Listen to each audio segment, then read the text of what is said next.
Good morning. How are you doing? Are you doing so fine on this very cool, pog, sexy morning?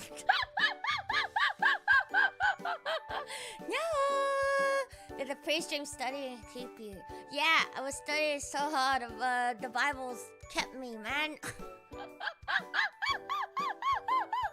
How's the Luto die? Oh, the Luto's dying really good. I was this close to like saying fuck it, I'm gonna sleep.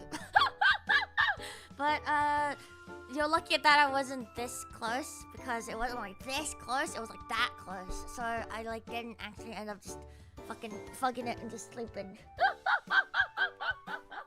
I was this close, just like, oh fuck it. Oh, we don't need nothing when you can be asleep right now. Amen, brother. So anyway, I was like, you know what, the Bible and the feet and other juicy things be calling. I was very curious, you know. Like, I was like, I gotta know that, especially since what I saw yesterday. Well, it's nothing to do with the Bible yesterday. It's the fucking animes. But apparently, I looked it up. And did you know that, like, feet and Bible is apparently a legitimate topic for a Bible study? Did you know that? Apparently so. Priorities change indeed. So nanyo. Anyway, yay, So apparently, I was looking it up a little, and it was saying that feet appear in many contexts throughout the scripture, and there's apparently a lot of like ceremonial washing, and it's got like metaphorical imagery to it. But apparently, it's like legit. People study it. Or the actual Bible. Who knew? I did not know. Irashai, welcome. Texas? You're telling me that this text is from ass? What? That's crazy. I'm short. I'm actually really tall. Thank you very much. Fuck you. The fan art from the stream. What fan art from this stream? There's no fan art. No. Just get rid of him. Guess he does stand on water. So he does. But anyway, before I start, I just wanna quickly let you know that I am running on around, I think, 30 minutes of So if it doesn't make sense, it doesn't make sense. It's not meant to make sense today, and it's okay. But in exchange, you go watch the motherfucking shit. And how many hours again? Well, fucking 2 a.m. JST. What time is it right now? It's like 10 a.m. JST. 10 to 2 a.m. 10 to 2 a.m. How many hours is that? 2 a.m. minus 10 a.m. But you can't. 24 minus 10. 14, 16 hours? Something like that. Go. I was edit maxing. Not our fault this time. No, I'm still blaming you anyway. You didn't sleep today either? Yay, let's fucking go. Alright, asleep gamers only in chat today. Apparently, no sleep allowed. Luto, you need to rest your mind, brother. My mind? I had a mind once. It minded its own fucking business and ran away because there is no business to be fucking conducted here, only feet and Bible. Alright. It's 9:30. Oh yeah, 9:30. 16 and a half hours. So go watch it. I need to turn out like a few more when I'm done with this stream as well. So yippee! Let's fucking go. Okay, so you ready for all the discoveries of fiat? Will you be turning the pages with your feet? Turning the page? You think I own a fucking Bible? You think I own a Bible? Also, like, you think I will read a fucking paper Bible when the non-paper Bible exists and I can control F? You really think I'm gonna go and like read every single like page and then like, oh yes, of course. How could I like not see that? And then the most unholy holy stream. It's the most holy stream you'll ever see in your life, I think. Anyway, will you control F with your feet? No! I am already dead! If I owned a Bible, I actually think I might have a Bible somewhere. Like, they used to give that shit out, like, so often. Like, you know what I mean? I feel like in high school and stuff, like, I just had, like, random, I just had random Bibles. I had, like, this tiny one, and I had, like, this bigger one, and I had this even bigger one. I don't know why I had them. Like, I just had them. I'm pretty sure, like, they're still somewhere, like, at, like... my, like, Coochie Lender's house. But, I just had them. I'm pretty sure, like, they give it to you, like, during, like, scripture or, like, even, like, in non-scripture and stuff. You took the Bibles from hotels because you thought it was a gift? Wait, really? Wait, what? I've never seen a Bible at a hotel before. What? Is this American? This must be American. I've never seen a Bible in a hotel before. What? What? You're talking about the tiny ones. So. The tiny ones. They only have either the Old Testament or New Testament, but not both. You have Bibles that have both? Clearly, I have read the Bible very many times. John 3:16. Did you know? Fun piece of trivia for you. Apparently, I used to go to church. I mean, I say apparently, but I remember this. I went to church for like a little bit, but then why did I stop? I don't really know. Why did we even go in the first place? None of us like are Christians, but I think it's just like it's like a nice community thing rather than like an actual like, okay, it was like when I was really small. I think the last time I set foot in a church was either for like a wedding or like it was in like primary school for like church. Cause like, you know, like churches like every Sunday they would have like community events. And so like we would go to those and so we kind of like in a sense, yeah, kind of went to church. But to be honest, even when I went the whole time they taught us like the thing and I'm just like, ha! I was just like, ha! No fucking shot, bro! Ha! But the free food was nice, I guess. And we played board games. That was fun. And then I also did like scripture for a little bit. Go, yo! I mean, I guess I would like be the last person you would expect to see at a church. I understand, but like I also used to like, you know, like in school you have like scripture. I also did like something that's not non-scripture for a little bit because non-scripture was really boring and all of my friends at the time were like Christians and so I was like, all right, I'll go with ya. And so I did like do Bible study for like a little bit. It was actually very interesting. I don't mind Bible study. It's like, I don't know, I feel like religion's like very interesting. I don't believe that shit, but I also really like Greek mythology and shit, so I'm like, oh, it's like the same. I am pissing off all the Christians. I'm so sorry. God, man, I don't believe that shit, but if you do, good for you, I suppose. So today, for all you believers and non-believers of the world, yippee! I will find feet. Maybe I'll come and go to church. So I went to the church and I did scripture for a bit at school. Isn't that wild? You're gonna see feet as early as Genesis. I don't know what that even means. Is that like an early?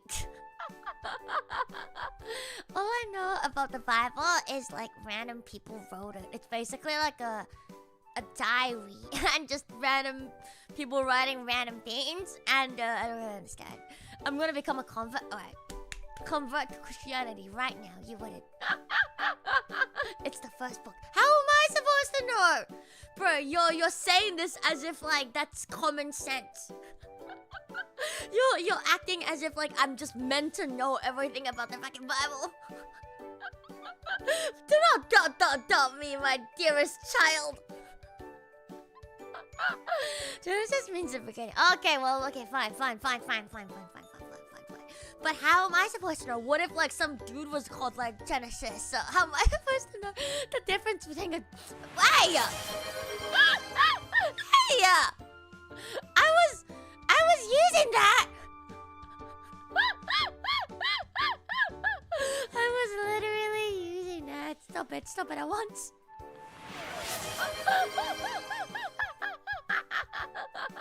Oh no, not like this. Why am I bold? I just started, and that was light. And God said, let there be light. And cat girls. And put on some fucking glasses so you can actually see. And at last I see the light. I am bold because hair is too expensive. Fuck you, because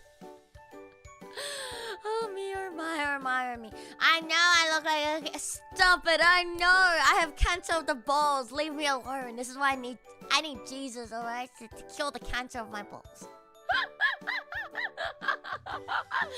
Cure me and my cancer of my balls. God, I am so lucky to sleep. I don't even know. Have I been saying words? I don't really know. Anyway, slap your fucking mother. Alright.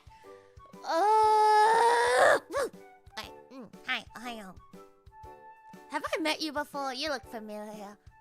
You look just like me, but you look like you have cancer of the balls. Strange. And a cat with glasses. I know, I'm surprised I did it too, because, you know, I sat up and I was like, I'm good. To be honest, I've done worse. That one stream I did after the release of It's Not Like I Like You, I think I was on like half an hour sleep for like 48 hours, so it was worse. Anyway, so, the first day, I am on this website called Bible Gateway right now, and I will just be reading it to you because I see sharing my screen. You can listen to my very, very, very soothing voice and very many brain cells that I currently have at this current fucking moment, possessing yes of the kind. So on this very beautiful website called Bible Gateway, you wanna dim? Oh, I don't dim down a medium. I can also turn myself up. Turn down for what? Turn down the bugmas, and then I can turn myself up. Hi. Is that better? Okay, so either or both. Both. Why not both? Why do one when you can have both? So contains both Old and New Testament and apocrypha. What does that mean? I'm not religious and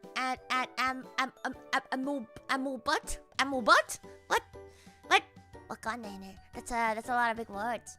Do we go through multiple keywords? Feet, chest balls. We gotta go through all of them. But just feet alone, I have gotten quite a few actually. There's 247 Bible results for just feet. 247 Bible results for just feet. Yesterday, I was gaslit into thinking that this was gonna be a really short stream. You know, was like, there's no very many. I looked it up. There's 247. I'm doing this stream to punish myself for lasting less than 30 seconds. No, it's okay. Don't need to last. Lasting is for bitches. Just consume. I would love to do it. I would love to give you an endurance stream. However, I cannot. I need to actually do shit today. So by doing shit, I mean like we have an actual deadline in like 16 hours. Actually, even before that, I think I ideally want it out in the next like 10 hours. Going more than 6 hours is endurance for lots of people. What? It's more than 6 hours? That's like a normal day of stream. I got some sleep. I got like half an hour. That's good enough. I might sit on fucking Rishi afterwards though, so I don't like fucking fall asleep. Anyway, anyway, the first thing out of the 247 I could find, I'm just gonna pick out random ones because there's way too many fucking references of fiat. Why is there so much reference? I think they weren't lying. Like Bible and fate study really do we... A legitimate topic for biblical study. Who would have known?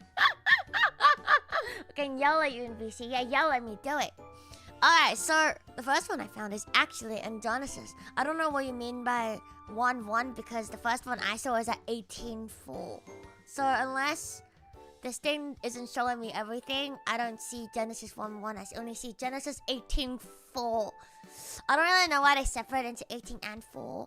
Like, why is there so many numbers for each little thing? Why not just Genesis 1? Why not just Genesis? Why Genesis 18:4? I don't really know. Community karaoke to stay wakey? You can do that. Have fun. It's the sections, chapters. God, so you're telling me a Bible is like... So there's the new Bible and then the old Bible. And then the old Bible has many books, and each book has its own like chapter and section, and then on top of that is the new one with its own like chapters and sections. God, how many things are there in the Bible? Goodness gracious me, I'm learning so much about the way of Jesus Christ. My favorite is Michael Bublé. We don't talk about Michael Bublé anymore because he fell off because Christmas just ended. He has reached maximum relevancy and now he is back in his manhole doing God knows what. Michael Bublé, my favorite Christmas tuber. That along Maria Kelly.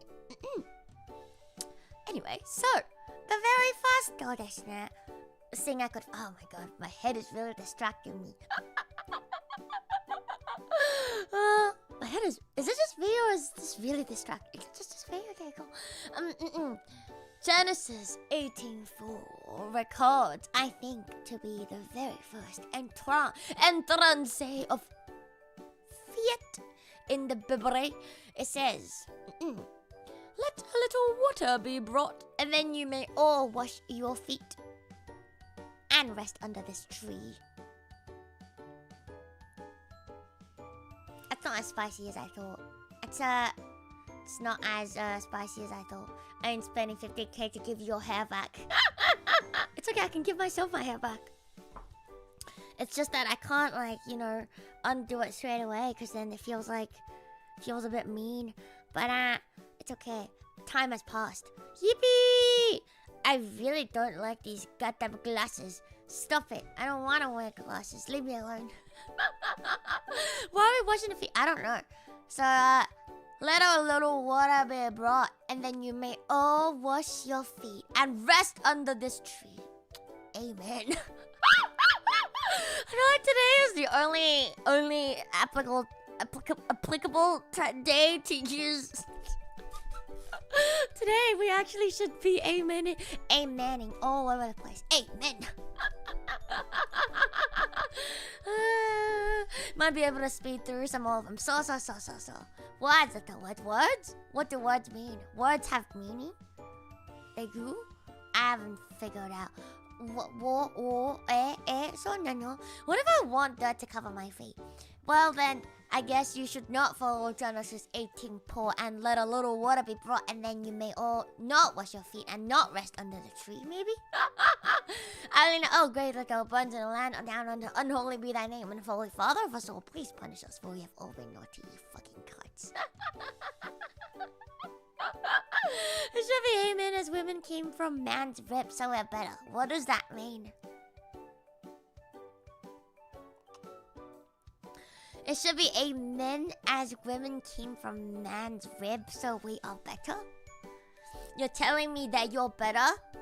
Even if I agree with you, do you think I'm really gonna agree with you? No, I think I'm better than you, bitch. And then you go to hell for having dirty feet. I'm just a rib?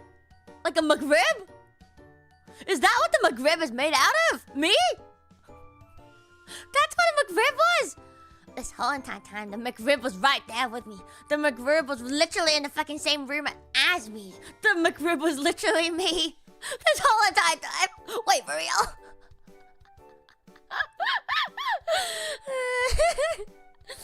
A woman. Just need to manifest more of them. I see. So basically, in order to have more women, I need more McRibs. Wait, what? You think the McRib is on the menu right now? It's on no. Cannibalism. This isn't cannibalism. This is a fucking Wendy's. Actually, no, it's a Macca's. Of course, men are better. We are less susceptible to most illnesses, especially UTIs. We're also physically superior, and reproduction doesn't turn us into liabilities. Huh. Interesting. For real? Like, for real? But what? Oh? That is one hell of a fucking statement I'm hearing right now. What the fuck? I'm sorry, I didn't get enough sleep.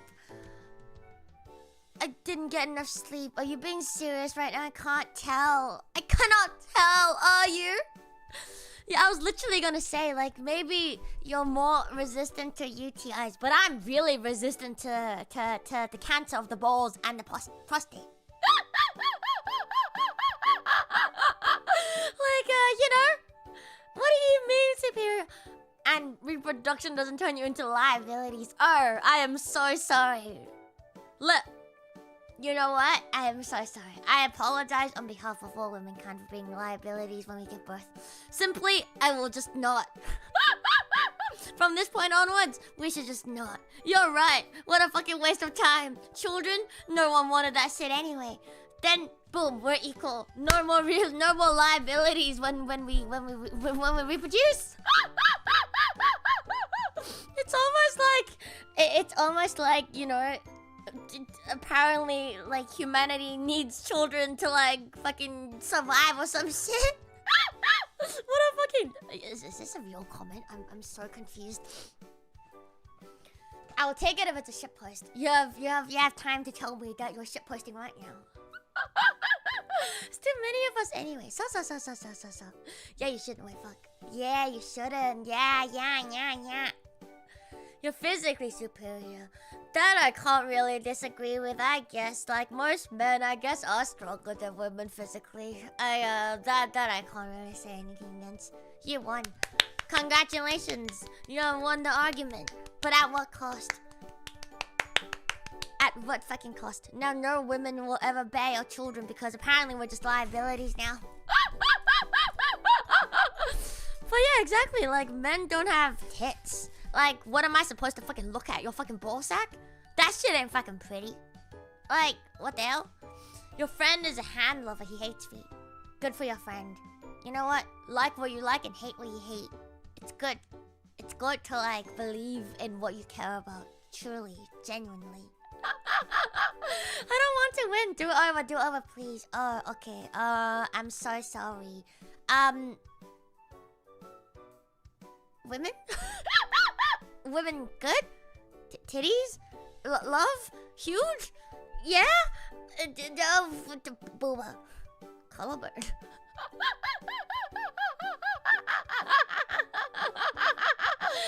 I'm going to the movies.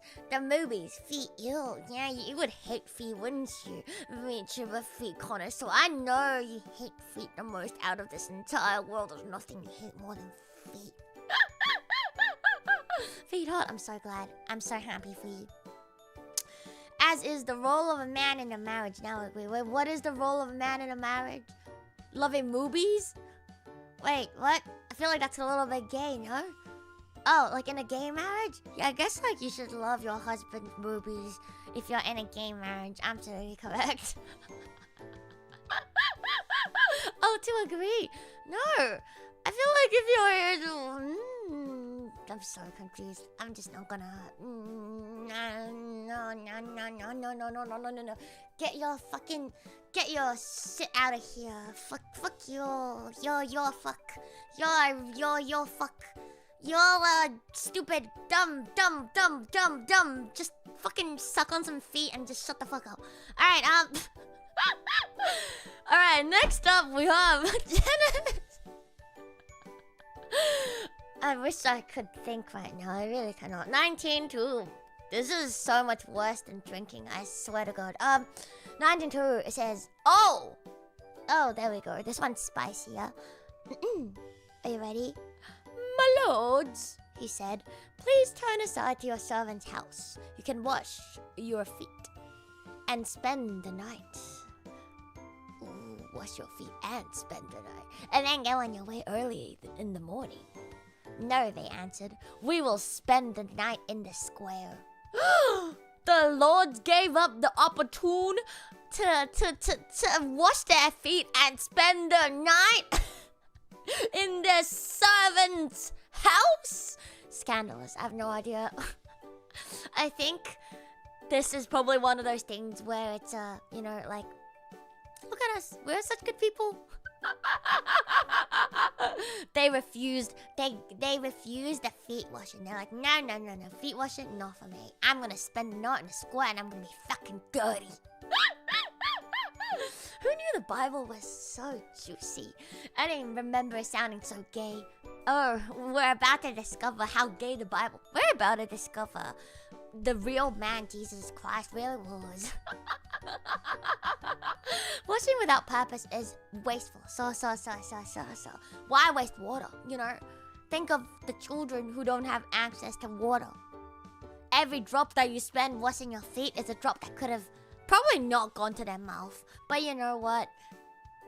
Yeah, I don't really know. Hiya, good morning.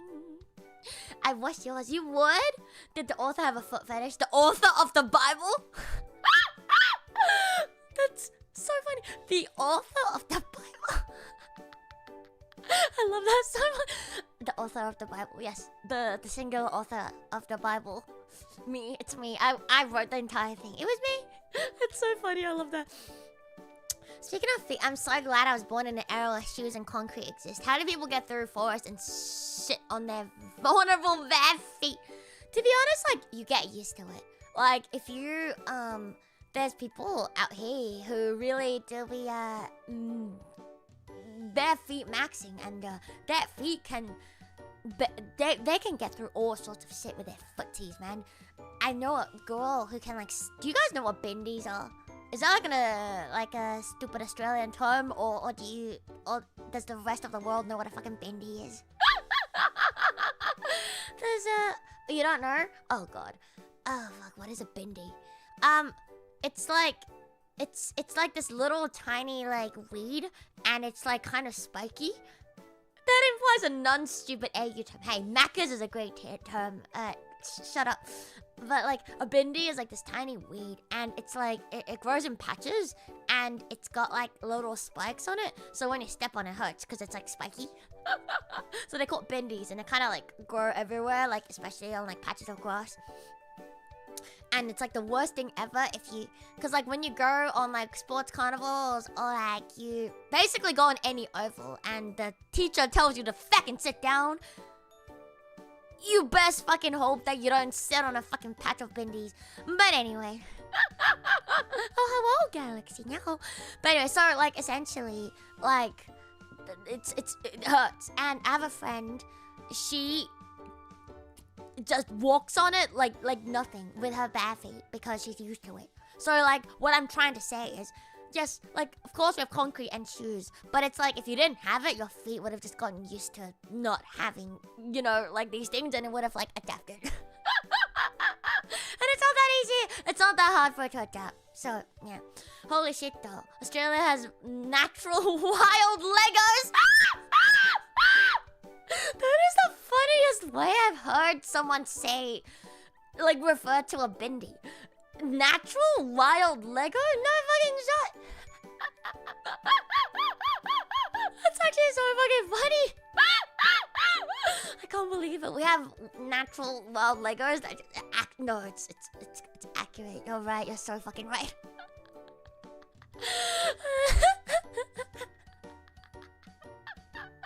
So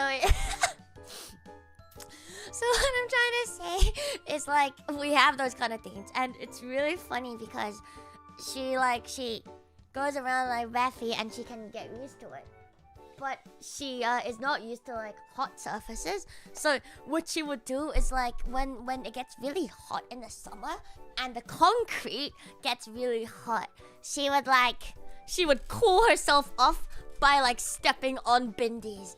And then we would just look at her and be like, what the fuck is wrong with you, woman? Peanut on feet? You want to put peanut on your foot? Peanut butter? Ugh. Okay, alright, you can do that. Yeah, she just walks around barefoot, like, everywhere. Like, a lot of people do that, actually, around here, to be honest. Especially if you live near the water. Some people, like, just do everything like bare feet, which is crazy because there's, like, broken glass and shit on the ground, and no matter, just do it anyway. It's I could never like walk around in public without like shoes because just like the amount, like it's not even like about being dirty. Like there's so much broken glass in like all public areas. I swear to fucking God. Especially like if it's like near like the city-ish area because fucking people be wilding out there. Walking on glass isn't too bad. Huh? Did I? Oh? What? Sorry? Sorry? Sorry? What the fuck did you just fucking say to me? What the fuck? I'm afraid to walk barefoot on a beach because I caught myself on a bottle cap last. Wait, you don't walk barefoot on a beach? Okay, that I don't understand. Do you guys if you go to a beach, do you guys normally walk barefoot? I need to conduct a survey. Like, okay, so where do you think is it like acceptable to be barefoot? I think it's acceptable on like patches of grass, on like on the beach essentially, and like indoors. Like carpet and stuff. Even if it's like a more like public like indoor area. My house. Fair enough. In my old city there were lots of broken glass everywhere. The glass bus terminals would always be broken the day after being replaced. Interesting.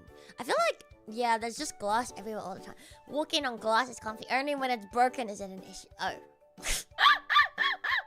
On the beach in parks. Right. Okay,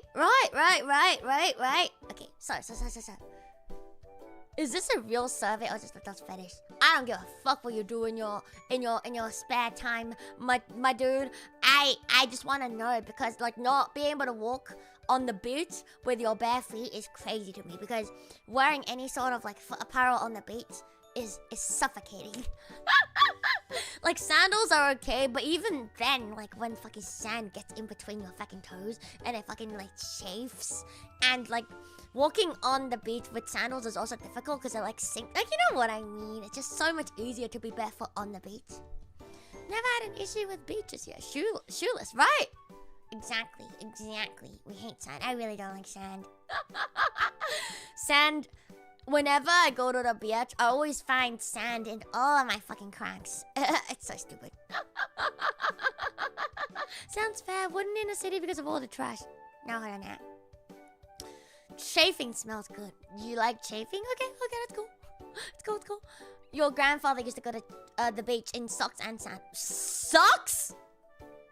And sandals, and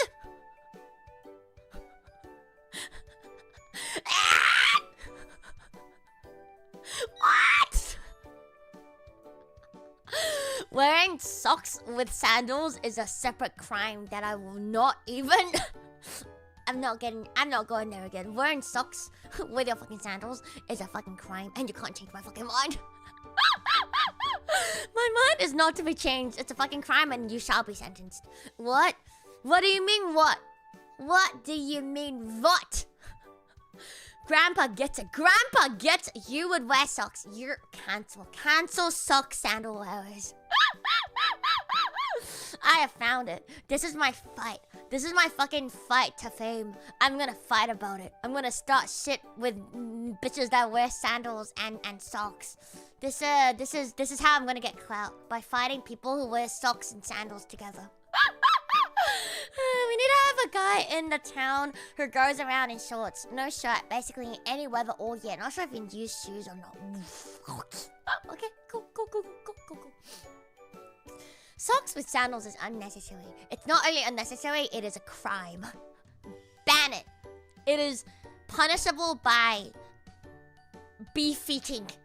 By sewing off your feet. You don't deserve your fucking feet anymore. Look, if you're not gonna fucking treat your feet right by wearing either socks or sandals, then you don't deserve them. Okay? If you're gonna wear them at the same time, that's a fucking crime. And you gotta be defeated. Yeah, you gotta get defeated. Okay? Off with your fucking feet. You don't deserve them. Treat your feet like the fucking godsend that they are. They carry you everywhere without your feet. You're literally getting carried, alright? Fucking worship them. Black socks with sandals is some hipsters. No, not black socks. No. I will not have this fucking standard in my fucking chat. I don't get a legit use case. Okay, alright. Socks and sandals keep the feet warm. Then why not just wear some fucking actual shoes? If your feet are cold, why not just wear actual motherfucking shoes? God, fuck me. It's like sleeping topless because it's hot, then turning on a heater. It defeats the point of letting a dog breathe. Exactly! The whole point of sandals is so I want to let them be free, you know? So what is the fucking point? What is the fucking point if you're just going to suffocate them with a fucking layer of clothes anyway? Be naked. Free the fucking dogs. Let the dogs be free. Are you wearing socks right now? No, I never wear socks at home. Unless if it's like really cold. Then I wear socks. But under normal circumstances, my feet are always free. I hate restricting my feet, to be honest. Like, the only time I wear... Like, even when I go outside, I prioritize shoes that I can wear without wearing socks. So like sandals, basically, or like, you know, like those slipper looking things.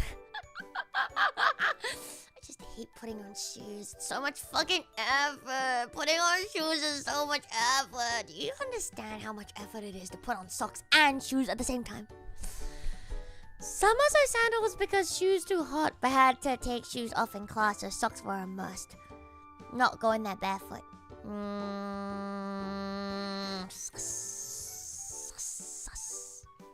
Sus. Can't get to sleep with socks on. Yeah, I can never sleep with socks on. I always get too, like, hot. Does it get cold enough in Aussie land to wear socks indoors ever? It does. We have really bad insulation here. That means summer here is really hot inside and winter here is really cold. We're also not well equipped for the cold at all. So I would think like our winters are probably, it might even be colder than your winters indoors, at least because, you know, like we got nothing against, we don't have defenses against the fucking cold. Like most of the old houses here, they're built to like be colder. So they're built like with like double brick and stuff, and they're built in like a way so it like lets the heat out. But then that means like in winter it's really fucking cold.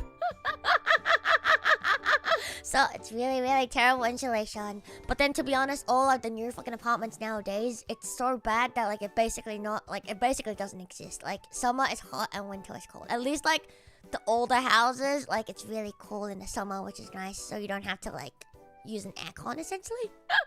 So we're just raw dogging the weather.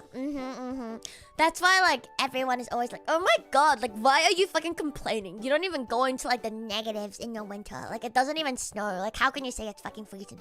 But you don't understand. Like I can sit at home and I can wear my fucking hoodie and like the fucking hoodie socks and shoes and everything and I will still be fucking freezing if I'm sitting down. I have to like move around or like at least turn on like the heater of like some sort. Otherwise it's like so cold. I'm like, this probably doesn't happen in like any other country because your houses have like, you know, proper like things built in to like defend against that kind of shit. Yeah, we really took after our motherland, the British. They gave us many great things. Prisoners, and no insulation. We're left with really, really, really good stuff. Oh, and long live the king, I suppose. Good shit. Love him. Who is he again? Who's the current king again? I forgot. Sorry, he hasn't been there for long enough. I don't remember him. If he's been there for as long as Queen Elizabeth, I'll start remembering him. It's so I am someone who hates. I really don't like change. And now all of our coins have changed to the king. Is it King Charles? I have no clue. But so all of our coins have now changed to the king. And I'm really annoyed because I am so used to the queen's head at the back of the coin and his fucking motherfucking head just looks wrong. And I don't like it.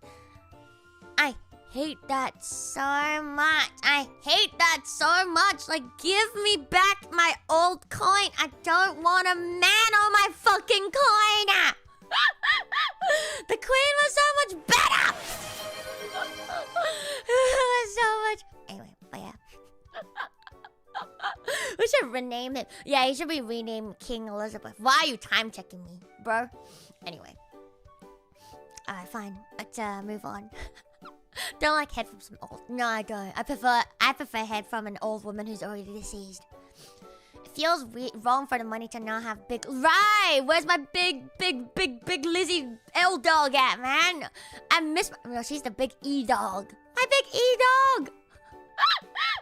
E dog, come back! I miss you. All right, and then. I'm gonna skim through because I think 200 something things is too much in the Bible for feet. So I'm gonna find some juicy ones. Stop it! A lot of... So what I'm reading right now, I'm gonna like read you a few. So Genesis 24:32 is, so the man went to the house and the camels were unloaded. Straw and fodder were brought for the camels and water for him and his men to wash their feet. A lot of it is just bringing out water for him and his man to wash feet. You either accept it or you don't accept it. Or we don't know if they accept it or not. That's the first three so far. The next one is Genesis 43:24. The steward took the men into Joseph's house, gave them water to wash their feet, and provided fodder for their donkeys. Now I have found another interesting pattern. Washing your feet is often tied with your donkeys. Feet and ass together? Who would have thought? Genesis 49:10 says, the scepter will not depart from Judah, nor the ruler's staff from between his feet. Wait. Oh, you're not ready for this. Oh. So, the past four were just random people washing their feet. Genesis 49:10. I quote, the scepter will not depart from Judah, nor the ruler's staff from between his feet. Oh. Until he to whom it belongs shall come, and the obedience of the nation shall be his.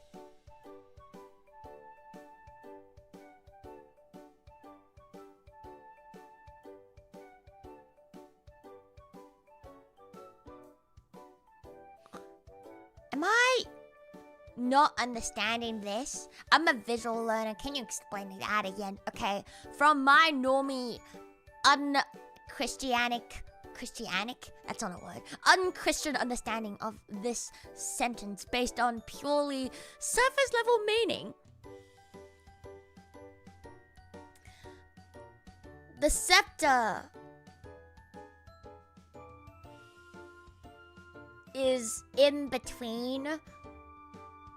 I'm guessing the scepter and the ruler staff is the same thing. I don't know actually, but it's either the scepter from Judah or the ruler staff will not be apart from in between his feet.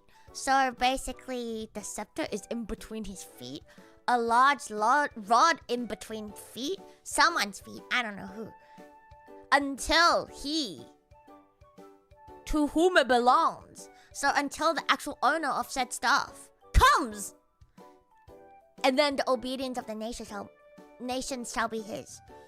But what does that have anything to do with the staff from in between the feet? Oh, that is really sus. Is that sus? Is that a little bit sus? Or is that just me? Is it like a little bit sus? What is this? I don't understand. What does that mean? What does it mean? So like there's a thing you can do to like look at the fucking context of said like thing, and I looked up the fucking context and I don't get it. I looked up the entire passage and I don't fucking get it. Maybe this time they really meant the stuff, but why is the stuff in between the feet?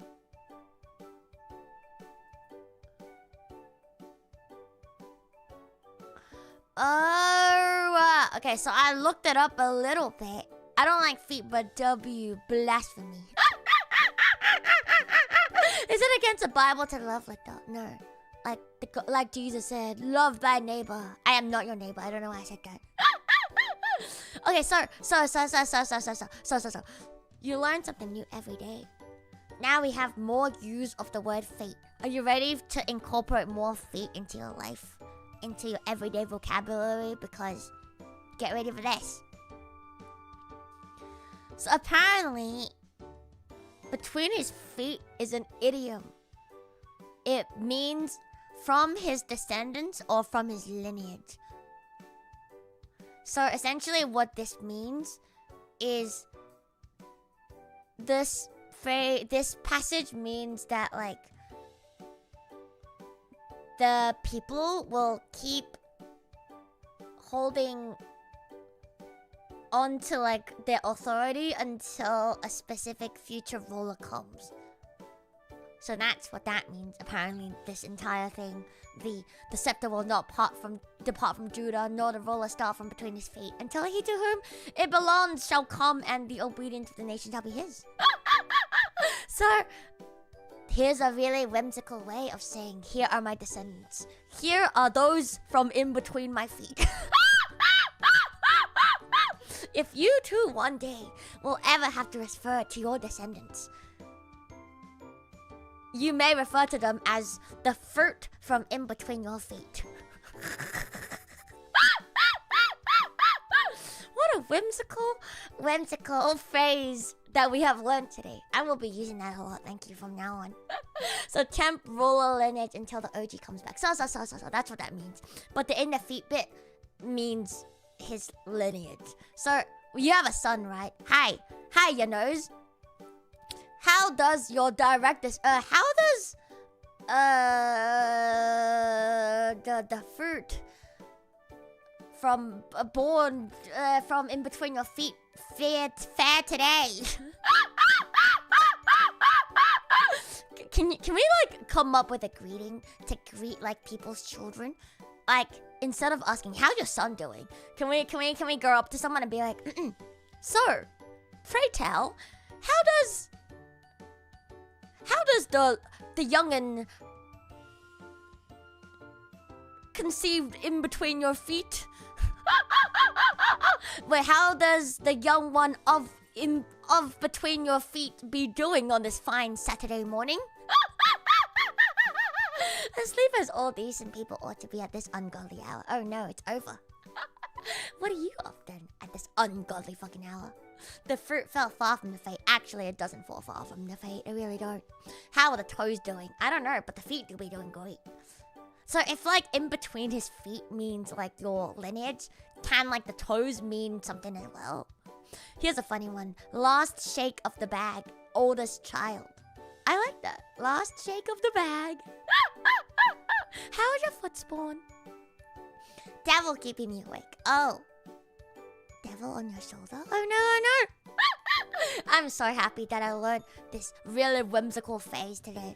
I feel like, wait, can you help me cook? I need to like come up with the perfect sentence to say to my friend who has child. Hi. Good morning, friend. How does the one from between your feet fare? At the ripe age of under 1 year old. Wouldn't the last shake be the youngest? I don't know actually. Is it the first shake of the bag? You're right. Would the oldest child be the first shake of the bag? This bad child was the gunk between my feet. Ooh. You haven't washed your feet in so long. The gunk came alive and became a child? God damn, maybe you ought to like consider washing your feet. Not asleep. Oh no, you're just like me for real, for real. Does the one between thy feet fare? Oh, I like that. I like that. Does the one from between your feet bode well?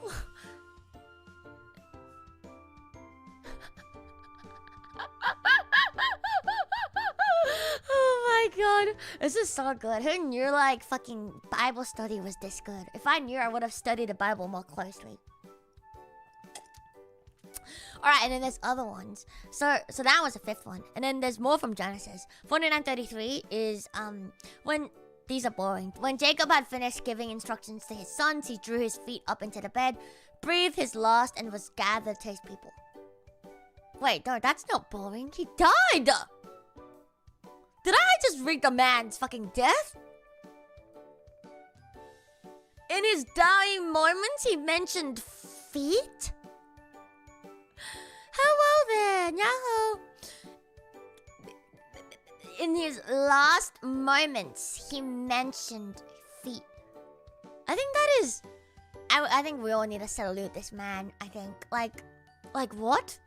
When Jacob had finished giving instructions to his sons, he drew his feet up into the bed, breathed his last, and was gathered to his people. My God. Remember, if you ever have a last will and testament, can you please include feet? Feet due to the last. So, feet bros, 07. So if I ever have girls lining up between my feet, who's getting action? Me or the kid? Oh no, the women lining up from between your feet. I think that means your descendants are getting some. The women are lining up to get some from in between your feet. Wait, if the women are lining up from in between your feet, does that mean you're getting some? Or does that mean your descendants? You're right. We shall never know. Anonymous. Ambiguous, not anonymous, not the right word. Ambiguous until proven unambiguous. Jacob, no, Jacob, you were so sexy. Your feet were so sexy. Let me tuck your feet in. Which Bible are you reading? The Bible. the Bible. Apparently it's the Old Testament. Because it's Genesis. I always thought like the New Testament was just the Old Testament, but they like rewrote it. I always thought like they like edited like the first the Old Testament and turned it into the New Testament, and turns out it wasn't.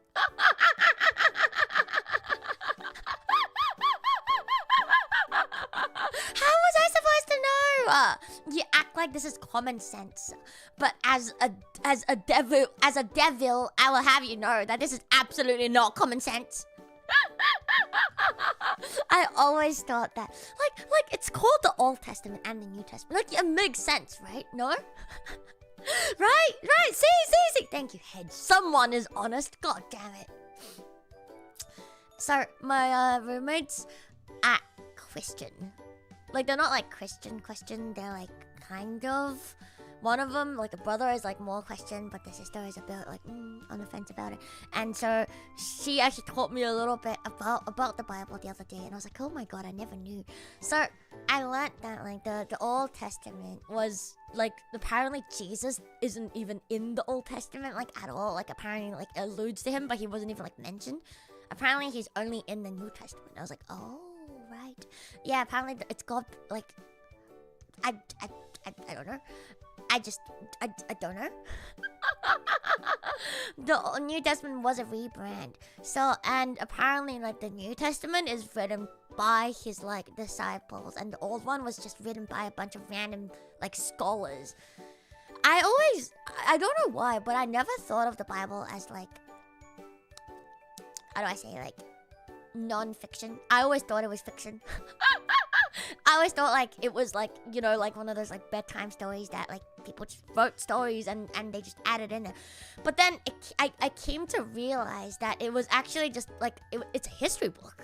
I didn't realize like the Old Testament is like such a history book.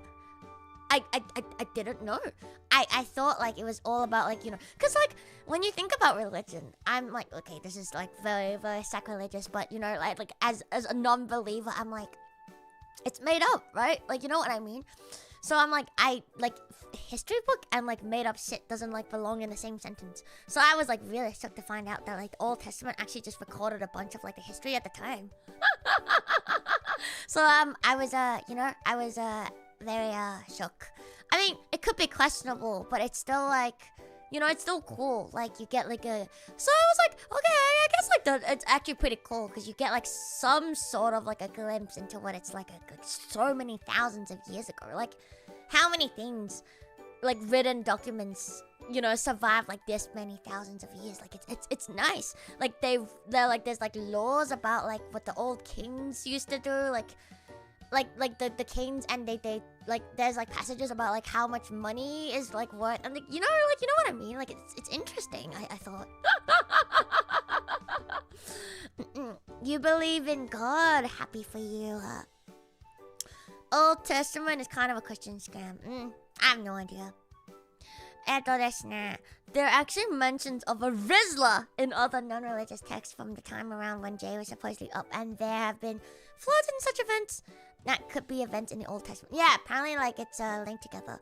I like history because I like facts. But it's also why I hate history, because you can't know 100% that something is fact. When I see something that's unsolved, I get really fucking annoyed. And then that's how I end up on fucking rabbit holes. That's how I end up not fucking sleeping at night. You know?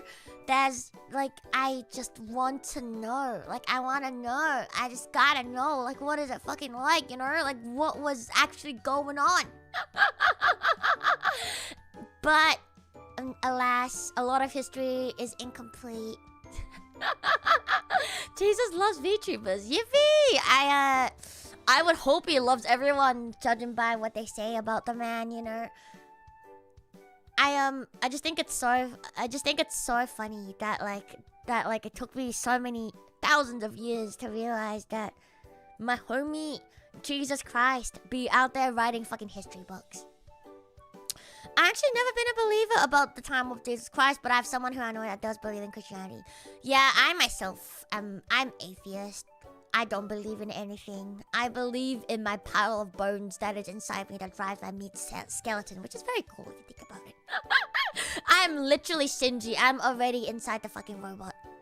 My meat suit. Me, myself, and I. I am the Shinji. Inside every one of us, there is a Shinji, and you are so fucked up.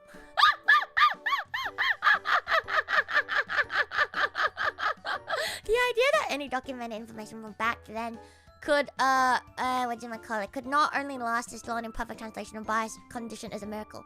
I mean, there's definitely mistranslations and biases, which is, for sure. Which is why, like, so many people That's why Bible studies is a thing, right? It's like historians. Like, you know, like you gotta try to find the truth based on like all your primary and secondary sources and all that shit, you know? Remember learning about your primary and secondary sources? So yeah, it's very interesting. Like even if it's like fake and whatnot, like some of it is definitely probably exaggerated and lost in translation and all that stuff. But I don't know. I like it. It's interesting. Agnostic is closer to what I think, but not exactly. What is agnostic again? What is that one again? What is the difference between agnostic and atheist? The mystery of life isn't a problem to be solved, but reality to experience. Said someone something like that, but I forgot. Now hold on it. Gnosis. Diagnosis? What are we diagnosing you with? Oh, I know. You got a bad case of down. Down fucking bad with feet. Agnostic is believe we cannot know for sure. Oh, on the fence. No, hold on it. I guess I'm more on the line of agnostic as well. Like, I'm not, like, completely, like, fuck your god. Like, you know, like, I don't care. If he's real, good for you. If he's not real, then he's not real. I guess, like, I'm not really an atheist then. It's, you know, it's... How do I say this? Like, I feel like there are times where I'm like, it might be nice. It must be nice to like believe in something. Like, you know what I mean? I feel like the act of believing in something itself is actually nice.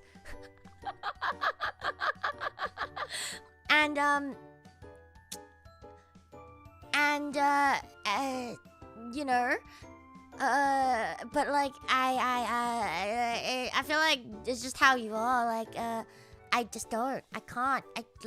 Even if I try really hard to gaslight myself into thinking, like, you know, like, oh, he must be real. I'm just like, but how can he be real?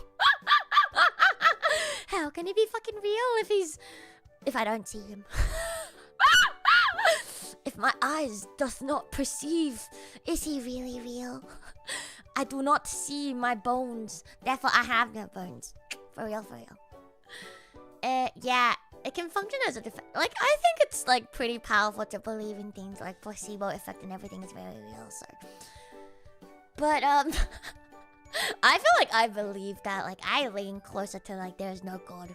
Because, as a very logical Kuma, I will have to say, there's too many contradictions. Aha! You contradict thyself. Ugh! Objection! Hearsay. So, like, it's like... The one thing that really annoys me is like if you're so good, then why make so many sins in the world? Why put people through shit? It's like, oh, but like, you know, humans are born with sins but then you made people, didn't you? Just make them without fucking sins, bro. Aren't you God? Can't you just do whatever the fuck you want?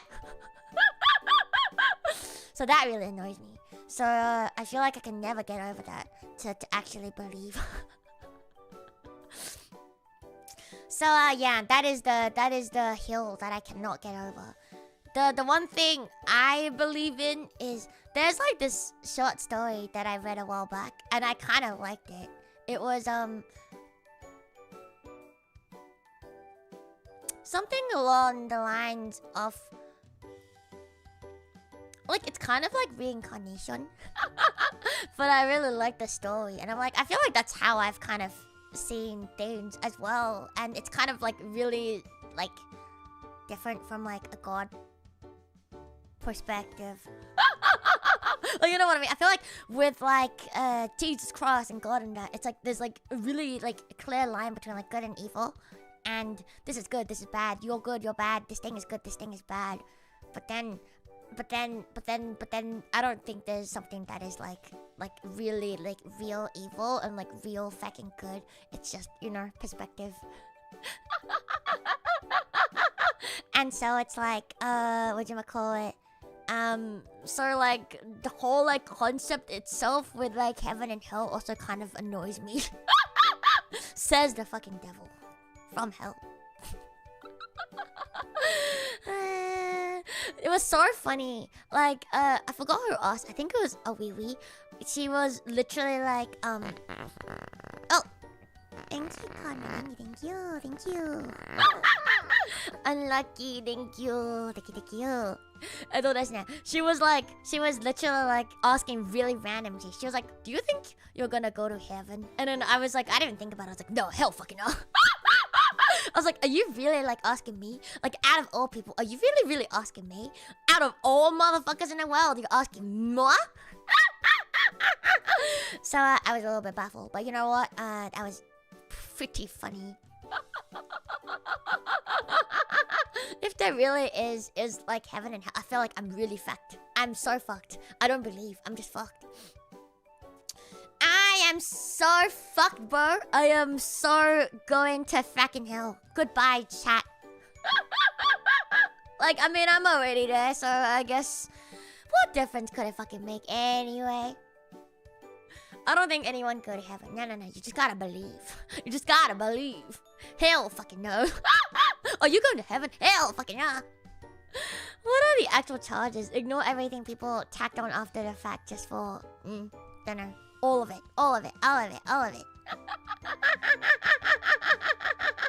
When I die, I think I'll just disappear and forget I existed. I mean, you wouldn't exist, so you can't forget. To forget is to be alive.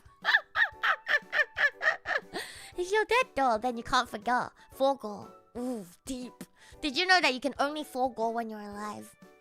So maybe forgetting isn't such a bad thing. At least, hey, on the bright side, hey, at least you're still alive. Hey, could be worse. Could be dead. Luto, if you don't care about your soul, can I have it? I never had one to begin with. I'm here to collect your souls because I don't got one. Hee hee. Real ones become soul reapers like in Bleach. No. You become soul eater.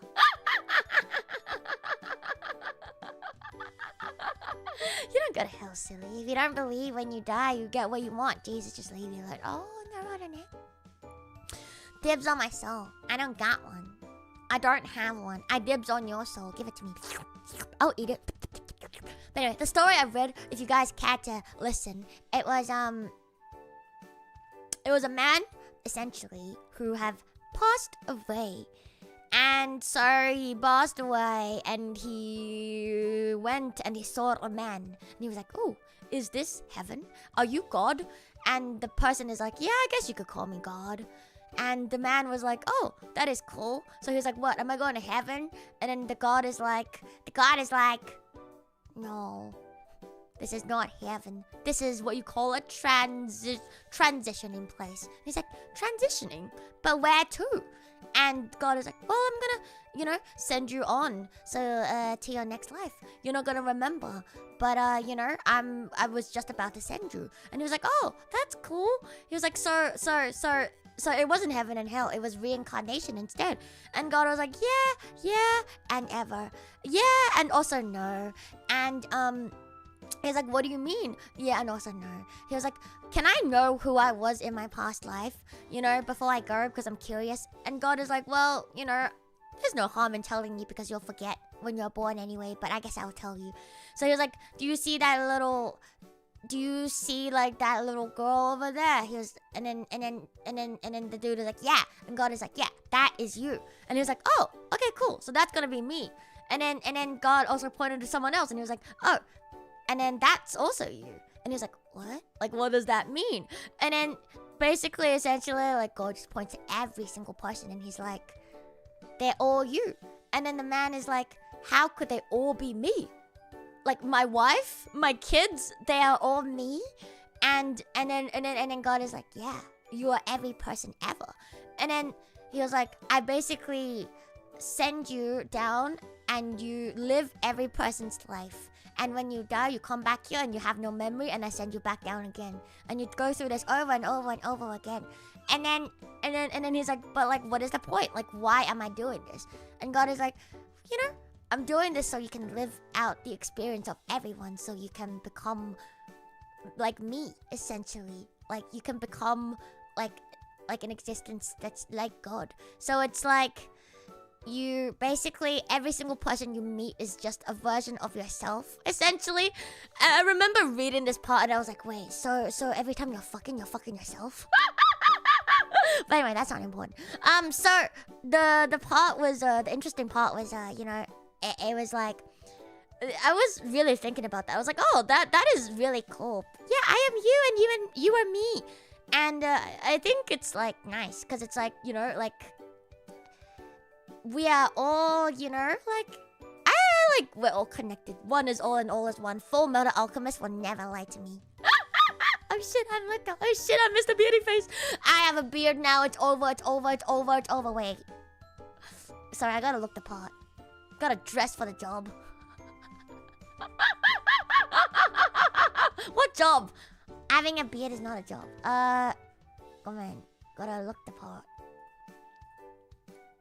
Starshay time. Hi. Hello, I am the Mr. Beauty Face. Hello. Hi. I am you. You are me and I am you. Why is it so like singy?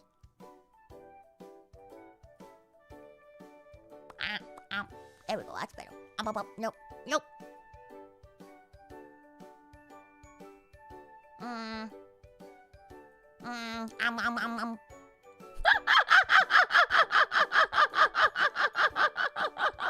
The day that FMA told me that equivalent exchange is fake is the day that I started liking golf women.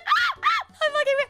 It's a beard. You are me and I am you. But yeah, I really like that story because I'm like, you know what? I fuck with that shit, man. You are me and I am you. Like, I think so. Like, but, not to get too deep and philosophical because my brain really doesn't fucking work right now. But it's like, what is existence? And what is free will? And what is the soul anyway? You know? Like, I think it's nice. I think it's nice to, like, think about, like, when you do eventually perish, you will just become one again. And you're not really going anywhere. You're just there. You're just still there. You are still you, but not really you anymore. Like, you know what I mean. I think like that's nice to think about, especially when it's like I am you and me, and we are everything in this world. We is just all me. It's all me. It's kind of fun thinking about it like that, no? Which is kind of why I don't really believe in God. I don't like the idea of being there without knowing memory problems are worse than death. So I'm just kidding on it. I feel you. We all one G, one singular G forever. The cult of one G. You're not you when you're hungry. Have a Snickers. Alright, I'll have a sip. I'll have a sip of my coffee instead. Does that help? Coffee time. Oh. Okay, so sorry to interrupt that really heartfelt philosophical moment, but I just read the next passage and you're not fucking ready. Oh my god! This has to be the worst thing I have fucking read. You are not ready. I'm not ready. Oh my god. Oh my god. Oh my. Okay, alright. Whew. I want you to calm yourselves down and get ready. I'm edging you for something really, really juicy.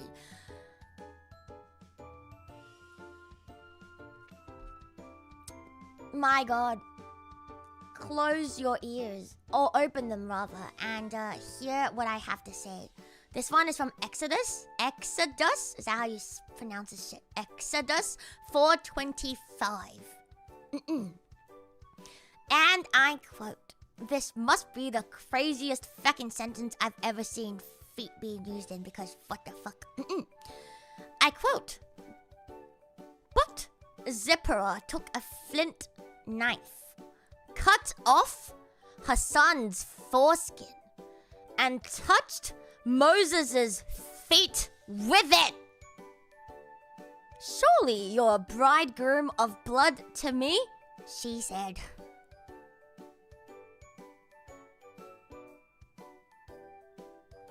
pardon? You cut off your son's what and touched Moses' what?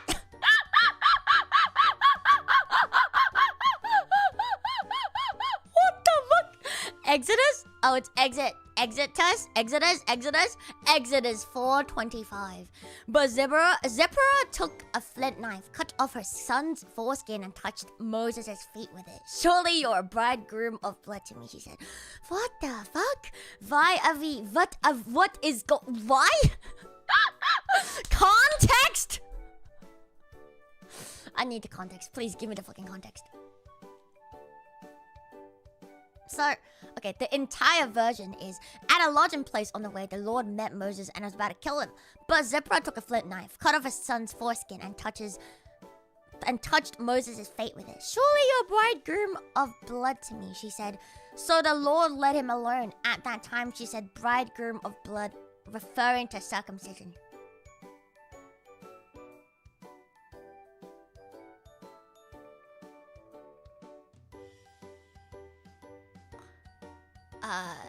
So the Lord was about to kill Moses.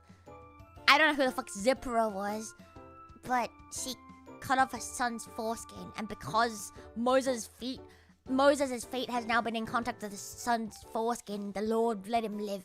I don't know if this is better with or without context. I cannot decide. Does that make a better chat?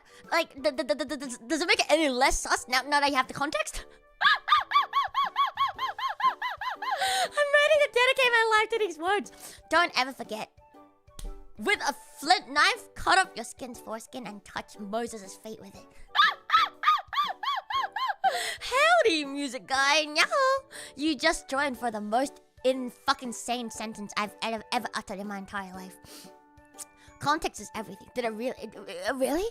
How they flirted back then. Oh, this is how they flirted back then. Alright, I say welcome.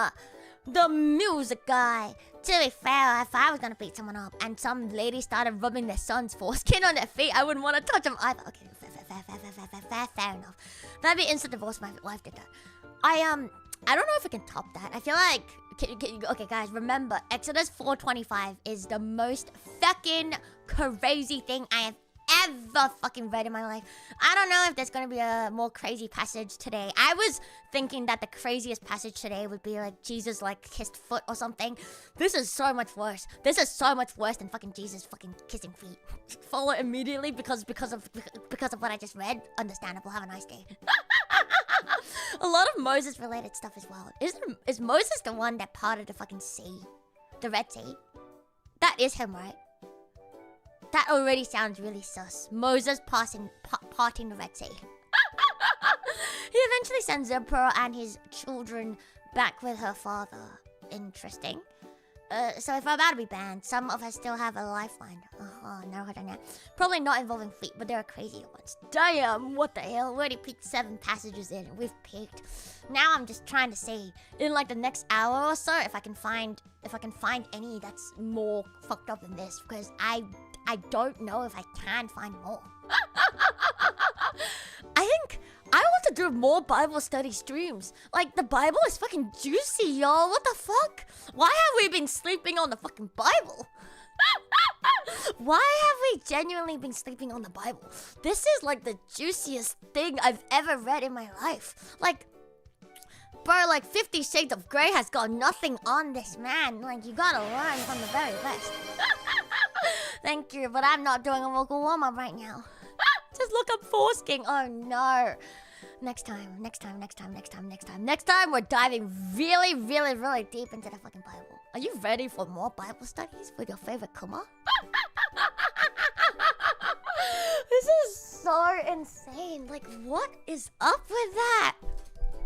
All I wanted was, you know, something funny. I just wasn't expecting something actually this good. It's so juicy. Petition?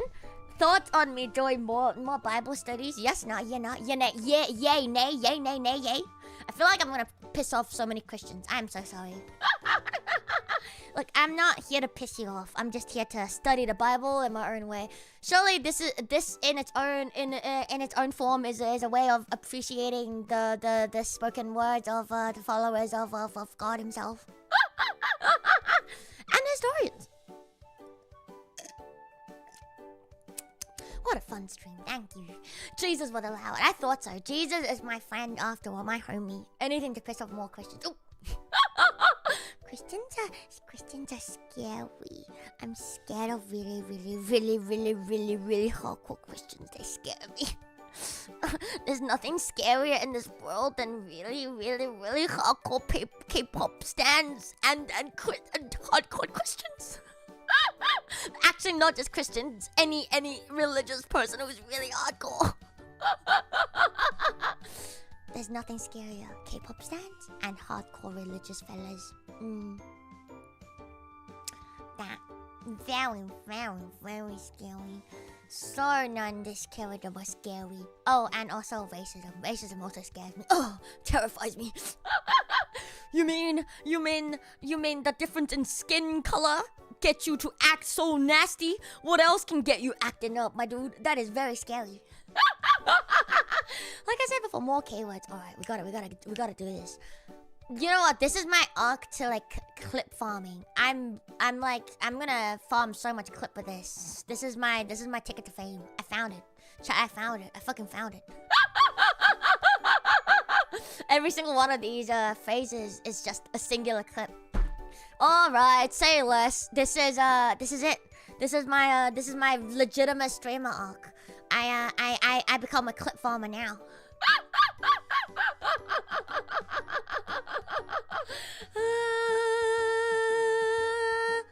Oh no, pissing off every follower. Yeah, actually, I would be pissing off all of them actually if I make fun of the Bible. That do include Christians, Jewish people, and oh my god, that's pissing off everyone. Oh my goodness. Does that count as rage baiting? I don't think I'm rage baiting. Am I? It could be quotation marks rage baiting. Hey, I'm not rage baiting. I genuinely think this is very funny. I'm sorry for sullying your holy text. I have no idea what the Mormons are. Are the Mormons also like I know the Mormons are like really anal because they can't do the other one. Because they can't do the other ones, so they're very anal. I'm just kidding. So I know the Mormons are like very anal about everything, but but are they also Christians? Do they also like study the Bible? Christians spin off. My favorite thing that were to ever come out from the Mormons is soaking. Soaking was my favorite thing. It's so funny. Like when I learned about soaking, I was just like, what the hell is that shit though? That Bible DLC. Now I don't know. Oh, Christian 2.0. Oh, now I don't know. Even within like Christianity, there's like Catholic, and then there's Presbyterian and there's different ones even within Christianity, you know. I remember like we had different ones back in school, and I never understood the differences. How they came up with those loopholes with a straight face amazes me. You know what? When you're horny enough, you gotta do horny things. Oh, you don't know soaking? Oh my goodness. Let me educate you on the very, very whimsical thing known as soaking, alright? So essentially, the Mormons believe that premarital sex is a sin. Thou shalt not do the shaboink boink on the shaboink boink. Hello, my liege. Hello, my Tony. Thou shalt not do the shaboink boinks before thou art married, wed lawfully. And so, what do horny people do when they gotta do the do? Instead of, you know, being like a normal person and using tools and hands, their tool of choice is their friend. What do I mean by that? You'll get ready for this. So, essentially, apparently what defines coitus in the Mormon world is the action of putting it in, like moving when you're inside. And so they came up with a loophole. They're like, okay, I'll just put it in and I won't move, and then I'll get like a friend to jump on the fucking bed. And so, like, you know, like, we're not moving. Like, the bed is literally moving itself. And so, like, you know, this is not a sin. And so they call it soaking because they're not actually, shaboinking. Yeah! every time I get to explain the word soaking, I'm just so happy. There's so many people who don't know about soaking, and I just think it's so funny. So, in Mormon, the bed shakes you. The bed fucks you, actually. You don't fuck the bed fucks you. It's just very funny. I want to try it. If you ever find two people who are willing to try it with you, you should. I think it'll be really funny. I don't know if it works. I'm not Mormon. I've never attempted. So report back with your findings. I would love to know. I'm gonna need sources on that. You can literally Google it. It's a thing. Like it's an actual thing. It's literally a thing. God's vision is based on movement, like a T-Rex. So if you stay still enough, he can't see you. Is it like that? I think it's something like that. I think it's like, if you don't move, then he can't see you. So it's like a blind spot, I think, essentially. Which I think is so funny. Coitus. Coitus is my favorite word. Performing the act of premarital coitus, which is absolutely a sin in the eyes of the Mormon gods, and thou shalt not perform coitus before the lawful act of marriage.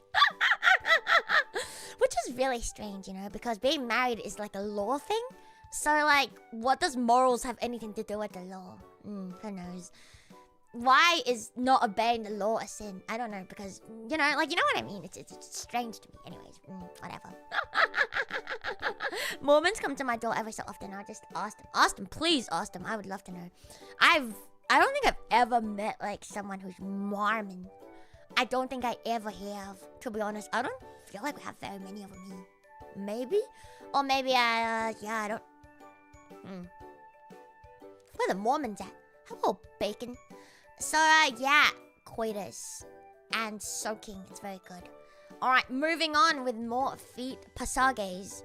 You used to live next to a Mormon family. Were they nice? Were they cool? Were they cool and nice peoples?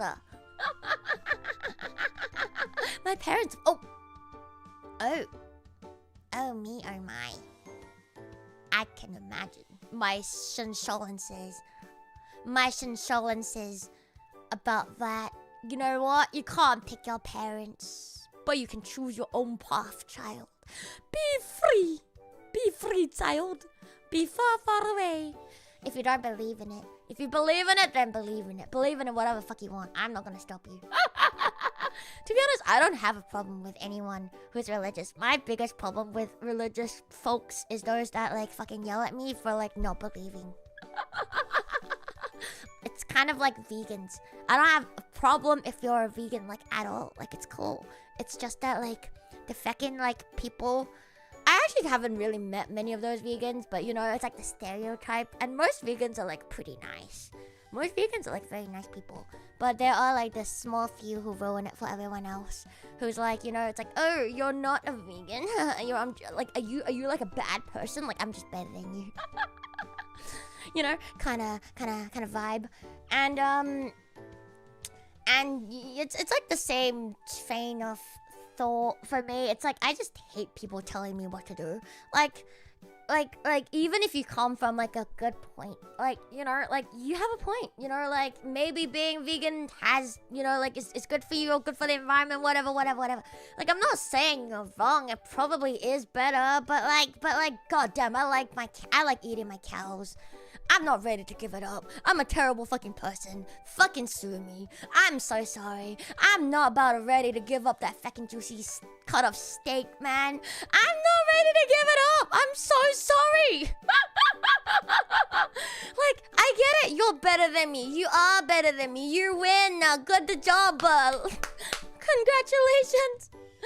We think we as humans forget how good we got at surviving, that we forget we're still part of the food chain. So, that's what I think so too. Like, some people are, like, so, like, thingy about, like, everything. And it's like, bro, like, we're literally still animals. Like, the only difference between us and other animals is we have somehow discovered artificial intelligence.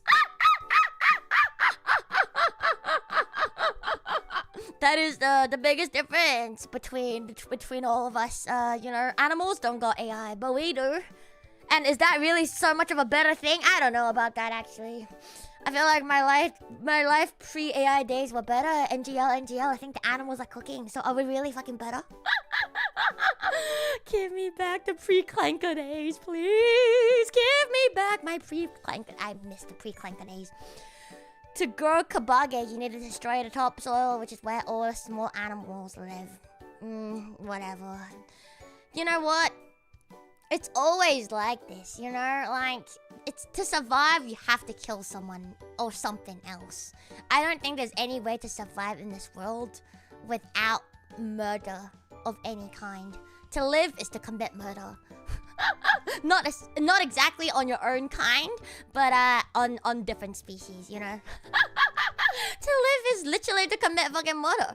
Like, every time you fucking, like, you breathe, you're probably killing things. You move around, you're probably killing hundreds and thousands of, like, fucking mini-ass little fucking bacteria, whatever fucking shit lives on you, man. You wash your hands, bro. What about the fucking bacteria that lives on your fucking hand? Oh, you buy Dettol, 99% antibacterial? Bro, those 99% of bacteria, do they not deserve to fucking live? You know, like, where do you draw the fucking line? So, like, to live is to commit murder. Because it's either commit murder or get murder committed on you. That's just how it is. Like, you know, it literally is. Think about it. Like, even with, like, diseases and stuff, like, you catch a cold or, like, catch the flu. You either kill the virus or the virus fucking kills you. Like, and that's not, you know what I mean? So it's always a choice between your life and others' life. It's never been, you know, oh, I get to live and I get to, you know, just be doing my own thing. Like, no, never works. Janelle, bye-bye. Have fun doing whatever you're doing. So, yeah. Oh, yeah. If you let your boys out, you're killing thousands of lives that could be. If you don't let your boys out, you're not giving them the chance to live. And even if you let your boys out and one of them manages to, like, you know, find actual life, think about the billions of others who don't get to make it in the same fucking shot. Is that also murder?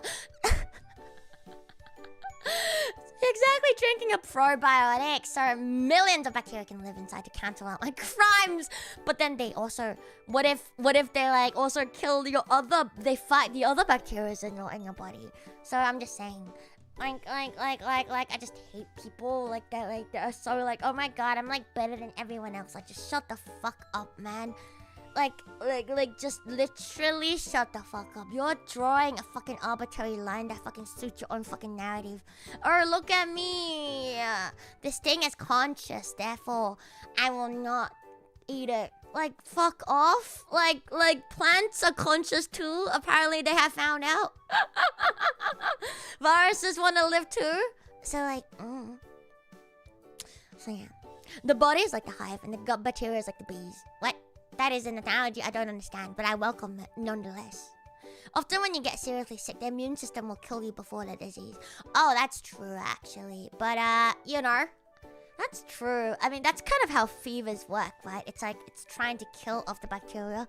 And then, I mean, not bacteria, though, the viruses, which is kind of stupid because that's how you also die because it's too hot. I mean, even if plants weren't conscious, they are still considered living things. Money. So, it really annoys me.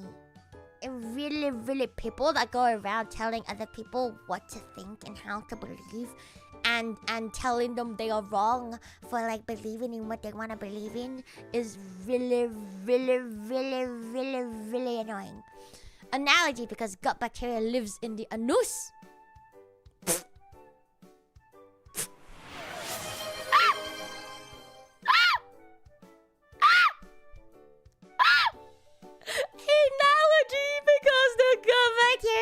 In the anus. Oh yes, very good, very cool. White blood cells are notorious for causing unnecessary collateral damage. They really do. Cancel. I think it's time to hashtag cancel white blood cells. They have no place inside me. Violent little fucking buggers. It's time to get rid of all of your white blood cells.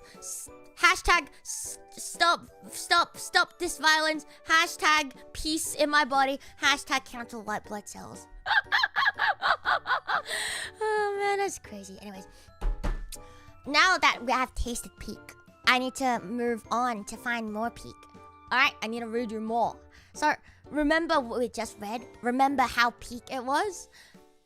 If you don't remember, why do you not remember? Because it was so peak. Cutting off your son's foreskin and letting it touch Moses' feet. Alright, very peak. Straight from the fucking Old Testament itself.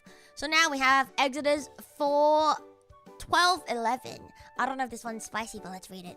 This is how you're to eat it, with your cloak tucked into your belt, your sandals on your feet, and your staff in your hand. Eat it in haste. It's the Lord's Passover. Okay, that's very mid. Moving on. Exodus 24:10 says, and saw the God of Israel. Under his feet was something like a pavement made of lapis lazuli? I've never figured out how to say that word. Lazuli? Wow? As bright blue as the sky. Very uninteresting. But can someone like fucking help me out? Lazuli? Lapis?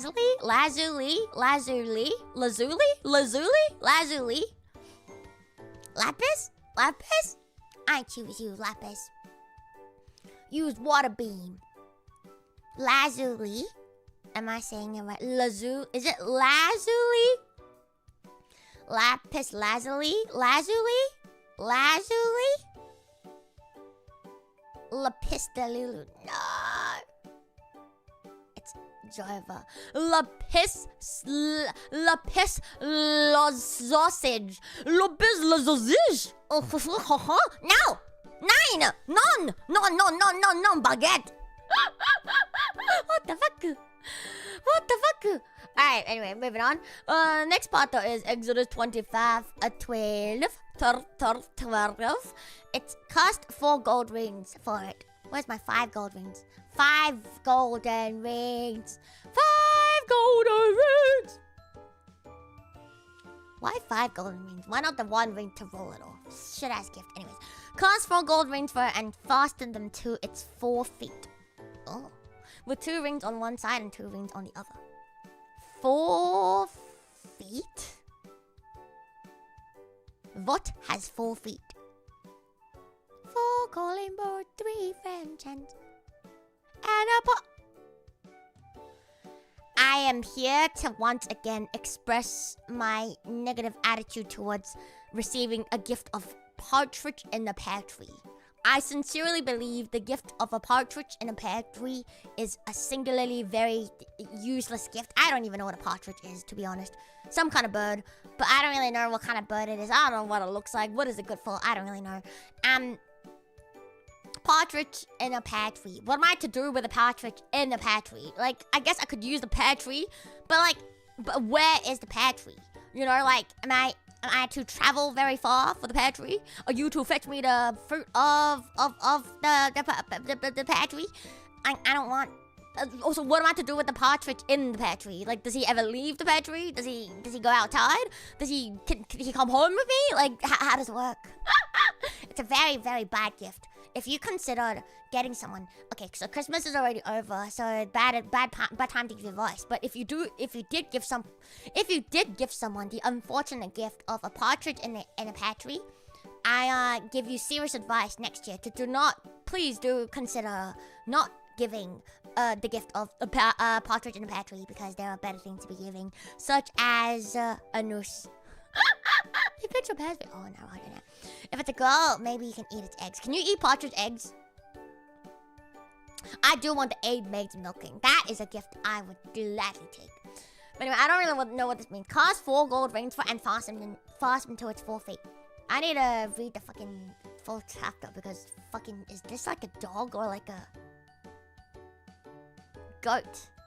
I can't be bothered. It's too long. I'm guessing it's a fucking goat. Alright, very cool. No, don't care. Okay, so Exodus 29:20 says, slaughter it. Take some of its blood and put it on the lobes of the right ears of Aaron and his sons, on the thumbs of their right hands, and on the big toes of their right feet. Why big toes of their right feet? Then splash blood against the sides of the altar.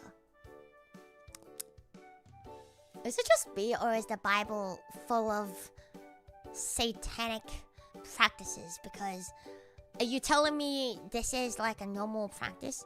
Slaughter it, take some of its blood and put it on the lobes of the right ears of Aaron and his sons, on the thumbs of their right hands, and on the big toes of their right feet. Then splash blood against the sides of the altar. Is that like is this not out straight out of my fucking Midsummer? Straight out of my fucking Midsummer. Like, why are there so much like sacrificing? I thought this is not my image of Christianity at all. I thought you know, like I thought the whole point of Christianity is we are good though. We are nice people. We don't do that kind of shit here. But I suppose I was wrong. Apparently it's not a satanic practice to spread blood of goat or pigs or whatever and summon things and protect yourself against things. There's a part where they do away with sacrificing later in the Bible. God damn, really? So you're telling me the Bible sacrificing? Oh no. We all sacrifice something or someone at some point. You're telling me this Bible sacrificing? The plot thickens. The Bible has to be the juiciest piece of media I have ever read. God damn it. Alright, very cool. So this is from Exodus 30:19. Aaron and his sons are to wash their hands and feet with water from it. Very cool. Exodus 30:21. They shall wash their hands and feet so that they will not die.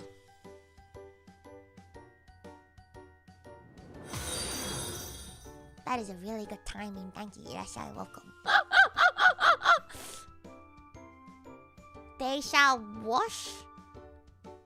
I guess I just gave you guys a reason to wash your hands and feet, because otherwise you die. Dear Holy Prophet, when will you recite the Holy Bible? Don't worry, next time I shall. I refuse. Alright, you die now then, I suppose.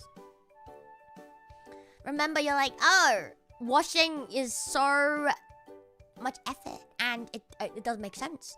I'm telling you now, it makes sense. You die if you do not wash your hands and feet. The Bible says so.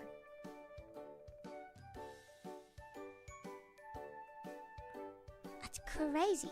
They shall wash their hands and feet so they will not die. This is to be a lasting ordinance for Aaron and his descendants, for in between his feet, for the generations to come. That is crazy. What happened to Aaron's sons? What happened to them? God damn. Alright, Exodus 37:3 says he cast 4 golden rings for it, and oh no, what? It just repeated itself. What? It's the exact same passage, but mentioned at different times. Interesting. Exodus 25:12 and 37:3 are the same passage. Interesting. Okay. Exodus 40:31 is, and Moses and Aaron and his sons used it to wash their hands and feet. Okay, very cool. Leviticus? Is this Leviticus? Is that how you pronounce Leviticus? It's Leviticus, not Leviticus. Is it Leviticus? I don't know. Anyway, Moses also brought Aaron's son forward and put some of the blood on the lobes of their right ears, on the thumb of their right hand, and on the big toes of their right feet. Then he splashed blood against the sides of the altar. That's exactly the same fucking shit. Leviticus 11:42 says, you are not to eat any creature that moves along the ground, whether it moves on its belly or walks on all fours or on many feet. It is unclean.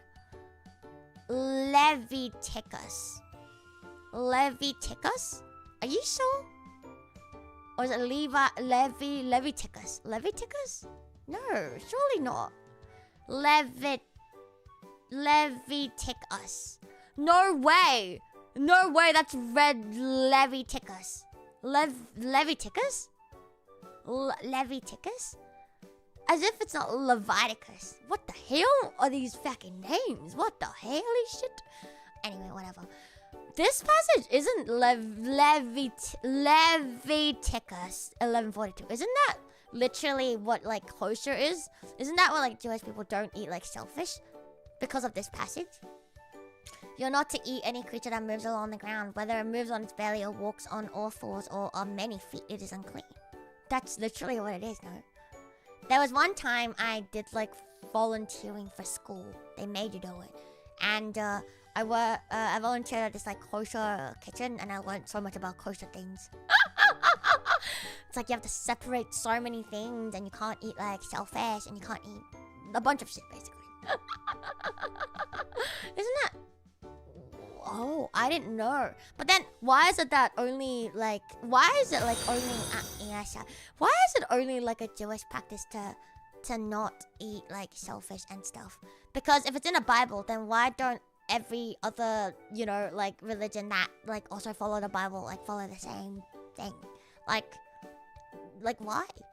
Some people are allergic to shellfish. I think it's more because like shellfish is really dirty, and if you eat it like if even now it's like if you eat oysters and stuff, and it comes from unclean waters, it's really easy to get food poisoning. And I think back then, like if you get food poisoning, it's probably like a death sentence. So I think it makes sense. New Testament says all food is okay. No. Jesus came around and said, no, that's fine to eat. Oh, okay, right. I see. God literally changed his mind. Well, I mean, this isn't the word of God, right? Like you're not to eat any creature that moves along. Isn't that just like the law or like a saying of its time? I feel like that's what it is. Because I feel like the Old Testament is closer to like history than it is actually like words of God, you know. Maybe? I don't know. Actually, I have no idea. Who am I to fucking tell you what it is? It's what I've heard from my Christian roommates. Sounds like someone just wanted all the oysters for themselves. I mean, if you did eat oysters back in the days and you had a bad one, you probably did. So I think that's you know, like it's probably worth a trade. Vtuber checkmated me. What you gonna do, Sir Bacon? Interesting. I didn't know like that came from like such an early passage as well, like in the Old Testament. I did not know. So are you saying that like most Jewish people follow the Old Testament and Christians follow the New Testament? Is that what it is? Like, is that the distinction? I have no idea.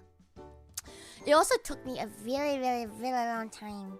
I am so ashamed to admit, but it took me such a long time to realize.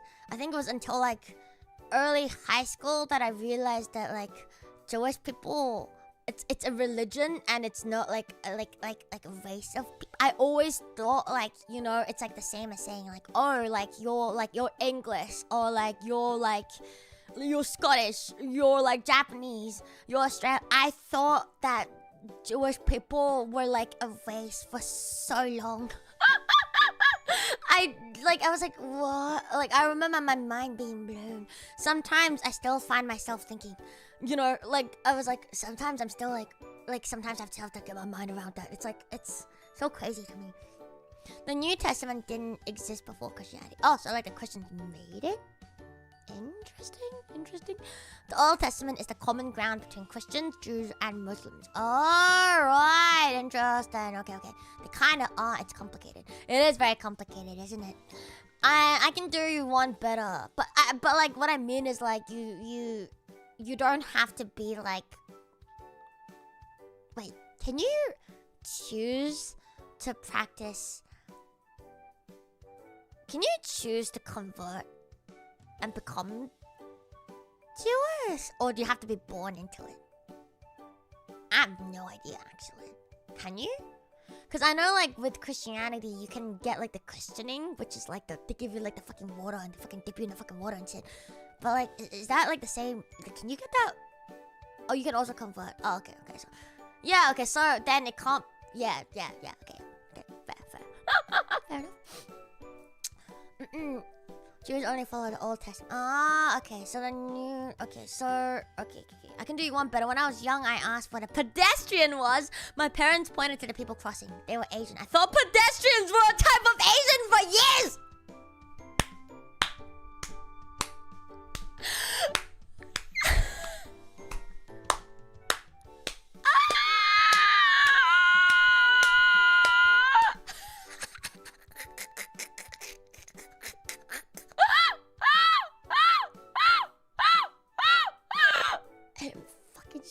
Myself right now. As your very Asian VTuber, this is so funny. I am a pedestrian. I am You always ask, but look, what type of Asian are you? Today, I reveal it to you. I am a pedestrian. I am fucking shitting myself. That is so funny. Never change. You're hilarious, my dude. Dude, where is this fucking energy during you laugh, you lose? I would have fucking lost my shit during you laugh, you lose, man. That was amazing. Thank you. I thought Brazilian was a number. Bro, where was this energy during you laugh, you lose? I need more of this shit, man. Oh, no shot for real. First time meeting one. So, I'm a pedestrian. Sometimes I'm a pedestrian. When I'm on when I'm crossing the roads, I am when I'm walking out there, when I'm walking here, I'm a pedestrian. My childhood was based on lies. That's fair enough. I feel like we all have like one of those stories. You just have to like remember. I feel like some of us have those like buried so deep in our heads. We don't want to like think. We don't want to like admit that also like happened once upon a time. You asked for videos. You could have made your own video. Shame on you. I'm just kidding. Shame on you. And I thought epsicopalium. I don't even know what that is. What is that? I still don't know what that is. What the fuck is that? I've never seen that word in my life. We're just funnier in chat. Yeah, you're funnier as chat than in consume content. Maybe you guys are just so funny that there's nothing out there that's funnier than you guys. We shall all become stand-up comedians together. Alright, you convinced me. Me and my chat together. Normally stand-up comedians come as a one person. No, we come in a whole pack. We're a whole fucking pack of like stand-up comedians, man. I go recall something about being only a true Jew if your mother was Jewish. Why are your mother? If only your father was, then you aren't. Well, why? Why does it have to be mother? Like, what kind of... Why? That doesn't make any sense to me. That doesn't make any sense to me. What the hell? Coming together, peak comedy. So. Man, we are so funny, aren't we? We are so funny. I'm so proud of you guys. I have to say, that is the funniest thing I've heard in a really, really long time. Thank you, Sage. You have made my life. I am now pedestrian. Old culture couldn't prove who the dad was. Alright! That makes sense. There was no DNA testing back then. If you were cheetah, you were fucking you're right. Okay, that makes sense. That makes sense. Good afternoon, madam. Good afternoon. You have a beautiful model. Thank you. I'd like to hug her. No, thank you. But I'm rushing and I'm writing through a translator, Sukablit. So I'm sorry, but I don't understand what you're saying, babushka. Because you get mitochondria from your mom and it's the powerhouse of Judaism. It's actually the cell house of the power. You are wrong. Most pedestrian person I ever knew. Thank you. I take that as a compliment. Thank you. Yes, very cool. Very cool name is Kaluto. Bro, if you have any of those stories, I need to hear them, man. I don't even know. I can't think of like what is the worst, like I wonder what is like the worst mix-upper of like that kind I've ever had. None at all. The most embarrassing. Like, it was really embarrassing when I used to call Nestle Nestle. And I've always called her Nestle. And one day I remember like in kindergarten or was it in like primary school, I was like talking to my friend and I was like, oh, I really like that thing made by Nestle. And then they laughed at me for like a good like half an hour and they were like, Luto, what the fuck is a Nestle? And I was like, you know, like the one that makes like the Nest cookies and stuff. Like, you know, like the thing. And they're like, you mean like Nestle? And I was like, Nestle? But like, if it's Nestle, why is it spelled like Nestle? But yeah. But to be honest, I haven't grown out of that, as you can see from my pronunciation of all the words. Fucking viscera. Who the fuck is Viscera in chat with us? That's also very fucking embarrassing, and I can't believe no one fucking corrected me. It just didn't connect in my head that viscerous is viscerous. You know, like it didn't connect to me that the word viscera was connected to the word viscerous. And I was like, oh, of course, it's viscera. But I was calling a viscera like a fucking idiot because no one told me. I somehow convinced my little brother that China and Japan were planets. That's why their eyes look different. Oh my god. Us Asians, we're literally aliens. I buy it. I fucking buy it. No cookie. So, Nestle. It's Nestle. Well, I've called it Nestle for so long. So if you're gonna tell me that it's Nestle now, then I've been doing it wrong ever since fucking primary school or kindergarten. I can't remember when that fucking happened. I was scared of fried eggs when I was a kid, and it's because it looks like an eye, and that's why it's called here. It's called an eye. Medamayaki. In Japanese, it do be called medamayaki. Like, fried egg is called fried eyeball. Isn't that funny? Japanese is a whimsical language. Hi, honey. Would you like some fried eyeballs for your breakfast today? Uwu?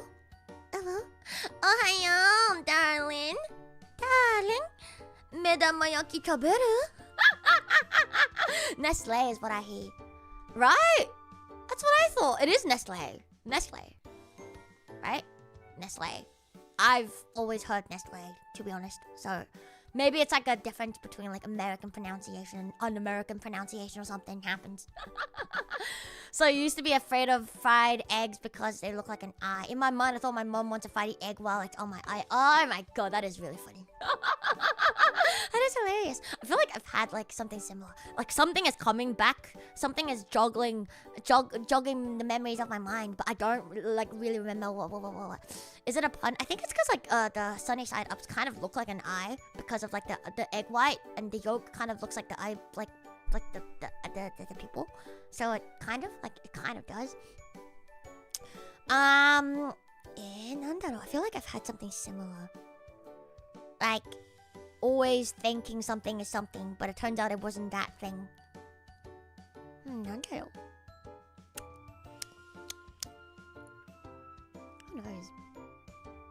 Oh well, can't remember. Took me until middle school to realize people were saying this morning to refer to this morning. I couldn't figure out what they were saying despite me knowing what they were referring to until I had an epiphany, and I was so excited I learned the term this morning. What? But what did you think they were saying? This morning. This morning? Interesting, okay. Americans pronounce Nissan. How do you pronounce Nissan? How do you pronounce Nissan? Can someone pronounce Nissan for me in chat? Couldn't figure it. Okay, that's fair. Sunny side up, the name translates to egg on eye. Oh, interesting. Oh, okay, you can pronounce. I feel like I've had that as well. There's so many words that I didn't realize were like its own word or something. Oh no, that's definitely happened. But like I can't remember from like the top of my mind what it is. But I do remember something like that. It's like you thought like a word was like a certain kind of way until you read it, and then you read it together. And then you read it on paper, and then you don't register that it's the same word. And then so you think they're different things until someone reads it out loud, and you're like, oh, that was that word. Like, I've had that like so many times. Nissan instead of Nissan. So instead of Nissan, you say Nissan? Nissan? You say Nissan? What the fuck? But it's Nissan. But it's Nissan. It's Nissan, right? Nissan. Nissan.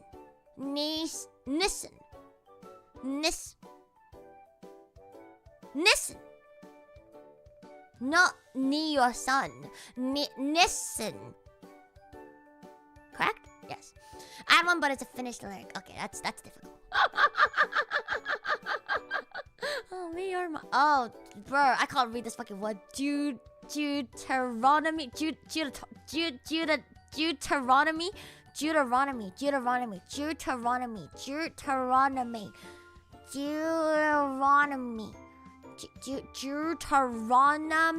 Yes.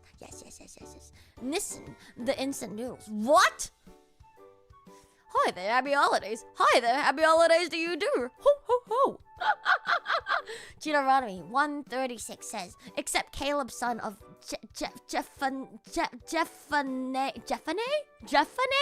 Bro, your names are hard to pronounce as hell. He will see it, and I will give him and his descendants the land he set his feet on, because he too followed the Lord wholeheartedly. Okay, very boring. Deuteronomy 8:4. Your clothes did not wear out, and your feet did not swell during these 40 years. Oh, calling them lazy, I see. Deuteronomy 22:4. If you see your fellow Israelite's donkey or ox fallen on the road, do not ignore it. Help the owner get it to its feet. I've honestly found like a really like a thingy connection between the word feet and the word donkey. There's actually so many like passages in the Bible where the word feet is right next to the word donkey. It's so weird. Like, why is it so? Like, why so? You've got it right, Deuteronomy, but can't pronounce Leviticus. It's always Leviticus to me. That's because Deuteronomy is pronounced like Deuteronomy. Also, it reminds me of like the old cat Deuteronomy or whatever his name is from Cats. I just pronounced the old cat's name. Old Deuteronomy. What is the fucking cat's name? Old Deuteronomy. Oh yeah, you know what I mean. I just said how his name was pronounced.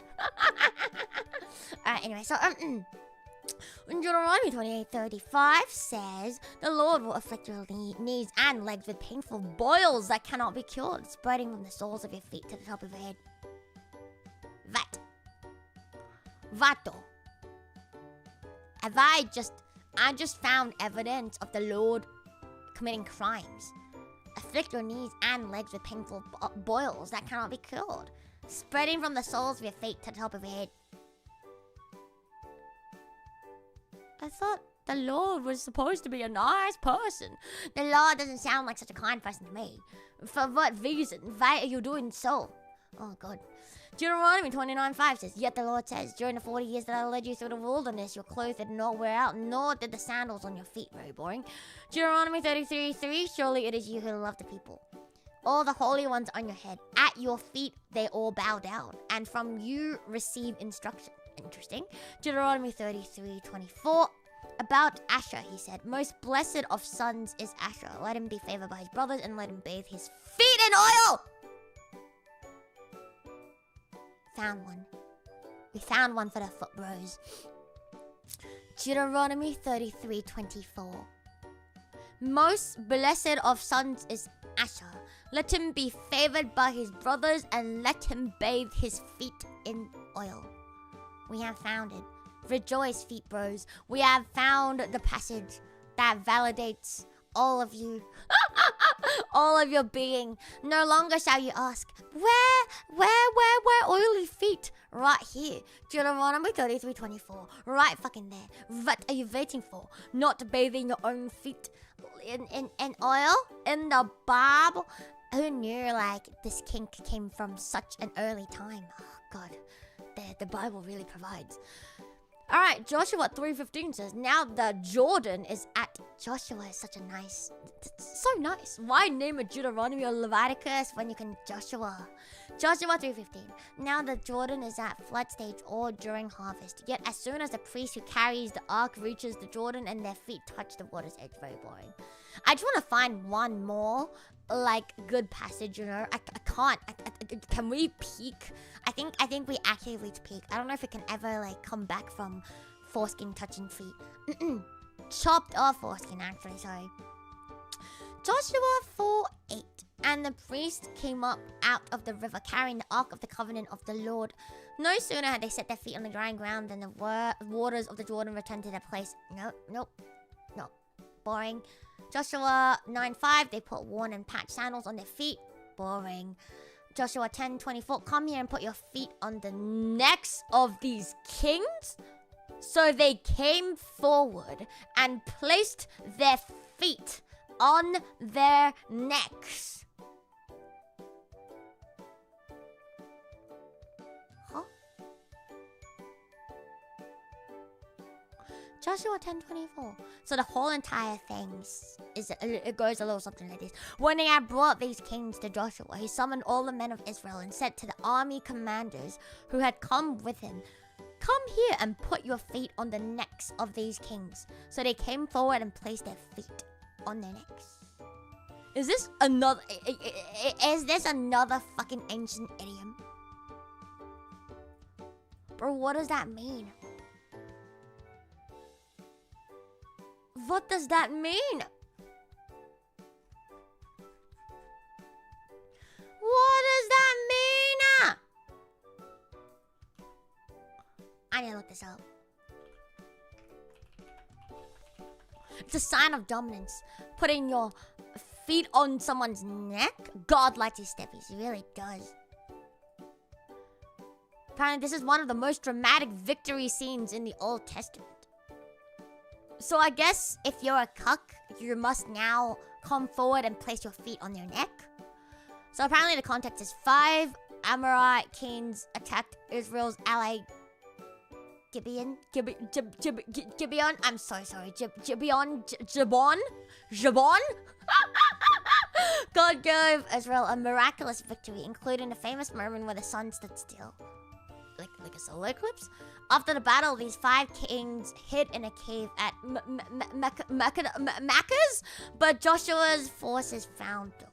The symbolic meaning is apparently placing your feet on the necks of defeated enemies was an ancient ritual symbolizing complete conquest and humiliation, as well as it's a sign of...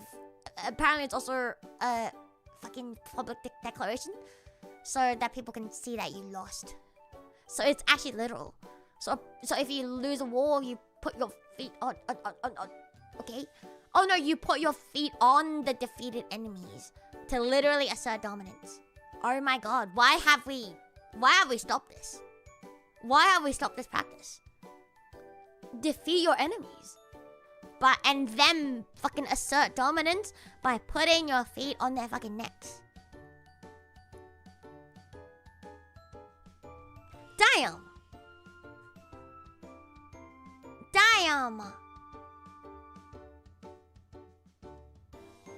Why have we stopped doing this?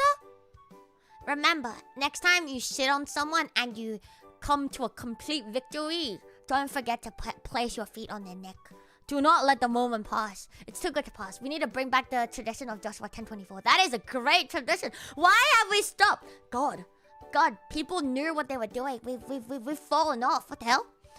Alright, Joshua 14:9 says, "So on that day Moses swore to me, the land on which your feet have walked will be your inheritance and that of your children forever." Okay, very cool. Showing your soles of your feet to someone is still offensive in the Middle East. Really? Is it because of this? Oh my goodness, gracious me. You wouldn't look at the sole of my foot. No, you wouldn't. But I will put my feet on your neck if you ever do be defeated. Oh, thou necks are looking quite bare. For you cannot bear the heaviness of my feet after you have to bear with the weight of your sins after losing such battle against me. Bear the consequences of my bare feet. Let's fucking go! Alright, and next is Judges 5:27. But you also get stepped on when you lose. It's sure I'll step on you. On your neck now. I've changed my mind. Stepping just on your neck. Judges 5:27. At her feet he sank. He fell. There he lay. At her feet he sank. He fell. Where he sank, there he fell. Dead. Feet bros. Feet bros. Is this how you want to go? At her feet he sank. Is this how you want to go? Is this like your ideal way of passing away? I'll read your perfect scenario for passing away, alright? At her feet, he sank. He fell, there he lay. At her feet, he sank. He fell, where he sank, there he fell dead. Goodness gracious me, ponder the aroma. One last for the road before you go. Feet feet bros really should be reading the Bible. The Bible has got everything, man. Like, if you're a degenerate motherfucking feet bro, just read the fucking Bible. Why beg people for pictures of feet when the Bible's got you fucking covered, man? Sentence me to thy sentence. Well, dear, I've sentenced you to falling at her feet. You shall sink. At her feet, you shall sink. Where you sink, there you will fall, dead. I have so many more things to add to Little Church now. This is great. We're learning so much. Can you guys take notes? Add this. I'm only taking the useful things for Little Church. Remember to remember them. Very important stuff. Alright, Judges 19:21 says, so he took him into his house and fed his donkeys after they had washed it. What did I say? Why is it always donkeys and feet? Like, what is up with that? After they had washed their feet, they had something to eat and drink. Like, what is up? It's always right next to the fucking donkeys. You first feed your donkeys, then you wash your feet. Like, what is up with that? So weird. So fucking weird. Remember to remember, but I forgot to remember to remember. Well, don't forget. Otherwise, I'm gonna have to put my feet on your fucking neck, my dude. What the fuck? Alright, next is Ruth 3:4. When he lies down, note the place where he's lying. Then go and uncover his feet and lie down. He will tell you what to do. Why are you uncovering his feet? To do what? Why exactly are you covering his feet? To do what? Forgetting even harder. Well, do not forget. Remember to remember. Do not forget to forget. Well, that doesn't make any sense. Alright, Ruth 3:7. When Boaz had finished eating and drinking and was in good spirits, he went over to lie down at the far end of the grain pile. Ruth approached quietly, uncovered his feet, and lay down. So much bare feet in the Bible. Feet, bros. You're actually sleeping on the fucking Bible. Oh my god. All the fucking dojins you can... All the fucking headcanons that you can make from just reading like a few search up fucking passages from the Bible is insane. Why have not more people wrote more things from the Bible? We don't know. We've all been sleeping on this great piece of fucking fiction. Reading this back then must have made it so hard not to sin. I know, right? Is a foot job sinning? Anyone in chat know if a foot job is sinning?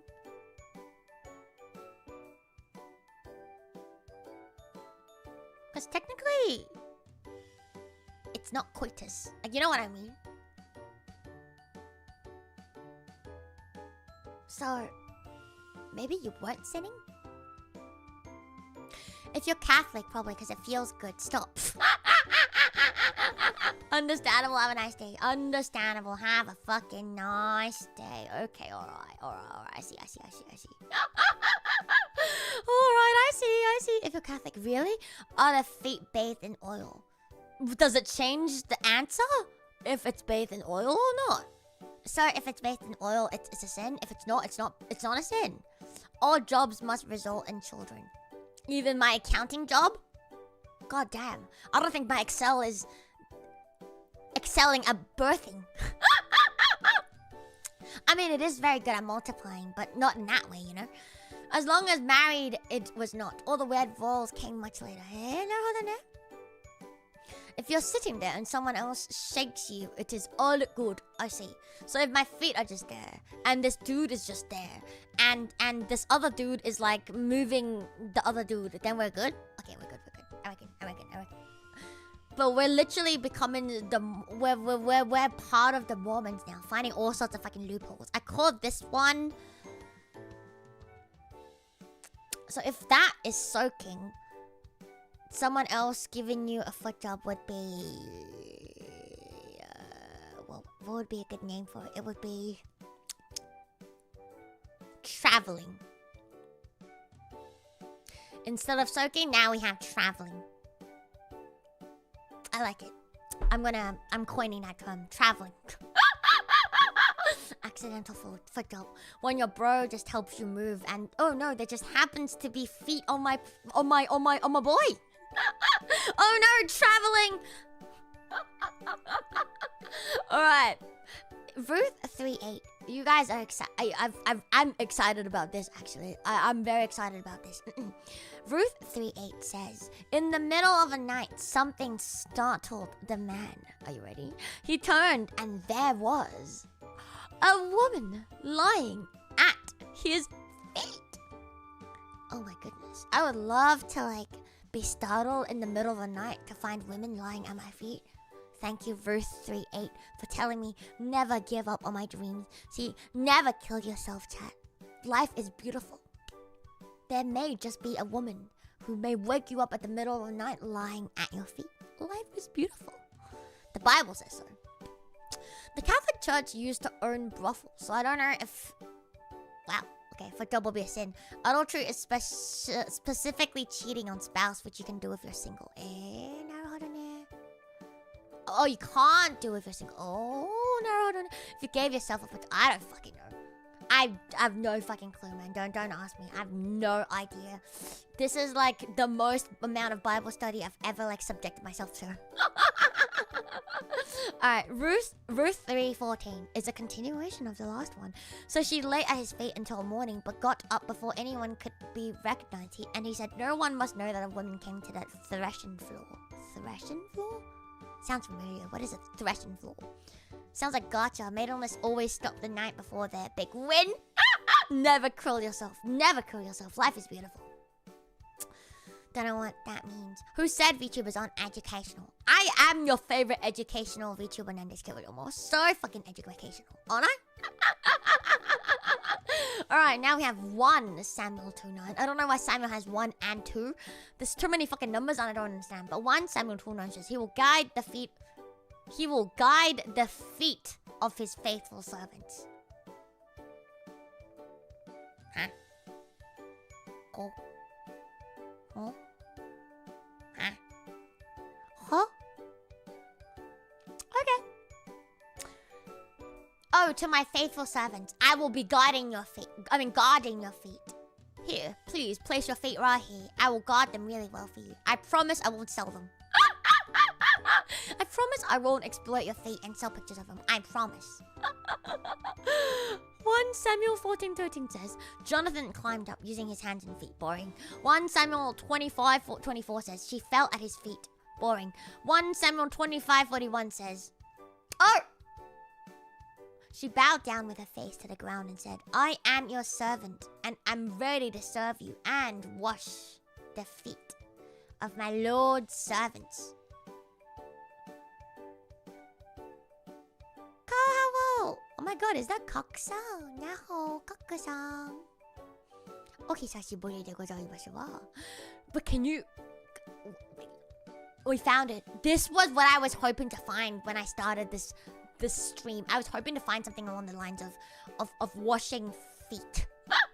She bowed down with her face to the ground and said, I am your servant and I'm ready to serve you and wash the feet of my Lord's servants. But that's what I was looking for. It was right here. Oh my god.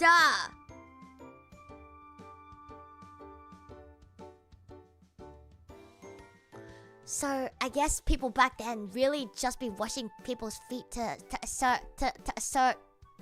submissiveness. And like to become a dom, if you don't even have like a sub who will wash your feet, are you really a dom? Are you really a top? Are you really a top if you don't have anyone submitting to you and washing your feet? Are you really one? I don't think so. No. We really lost the way. I think so. I think we need to go back. Okay, I found another one. This is so funny. This sentence is so funny. I think I've heard it before, but so 2 Samuel 4:4 says, Jonathan, son of Saul, had a son who was lame in both feet. It's so funny, but I'm pretty sure it means like like maybe like disabled. But like who was lame in both feet just sounds so funny. Jonathan, son of Saul, had a son who was lame in both feet. Oh, your feet. They are so lame, chat. Oh my goodness gracious me. Oh my god. It actually is disabled. I was right. Lame in both feet. So like if I'm mentally, so if I'm lame, does that mean like I'm mentally ill? Am I mentally disabled if I'm lame in the brain? Oh no, chat. I have the lame of the brains. It's over. I got. Not with ligma, but with lame. I can't believe the lame got me. Lame means unable to walk. Yeah, okay. I thought it just meant like disabled. I thought lame meant like disabled, not just unable to walk. But maybe you're right. Maybe you're correct. More feet. It's always about feet, my child. Always. Lame brain is a rather common insult. Fair enough. Fair enough. Alright. I am... There's another instance of... There's still a son of Jonathan. He's lame in both feet. In 2 Samuel 9:3. 9:13 also mentions that. Samuel 11:8 says, wash your feet. Let this be known. 2 Samuel 19:24. No, 2 Samuel 11:8 says, go down to your house and wash your feet. I'm literally quoting the Bible. Go down to... Chat, stop being stinky. Go down to your house and wash your feet. Stop being fucking stinky. Fuck me. Right, and then... Okay. There's nothing juicy, so I'm just gonna skip them.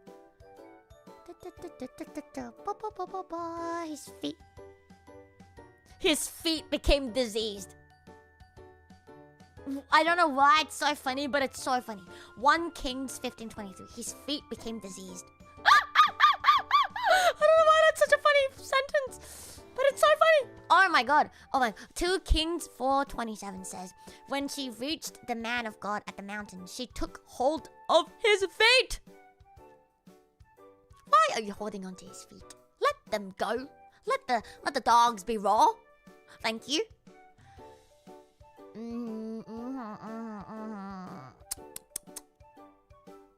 What does this even mean? 2 Kings 19:24 says, chat, what the fuck is this? What does this mean? I have dug wells in foreign lands and drunk the water there. With the soles of my feet, I have dried up all the streams of Egypt. How dry are these motherfucking dogs? You have dried up all the streams of Egypt with the soles of your feet? Bro, how dry do these feet be? I don't think just water is gonna help your feet anymore. I think you need some fucking oil, man. Walked way too much. I think you need some oil at this fucking point. It must be crusty as all hell. God. All the streams of Egypt. And now I may be wrong, but I think Egypt's got many big streams. I think that may be a little bit of a hyperbole. Hyperbole.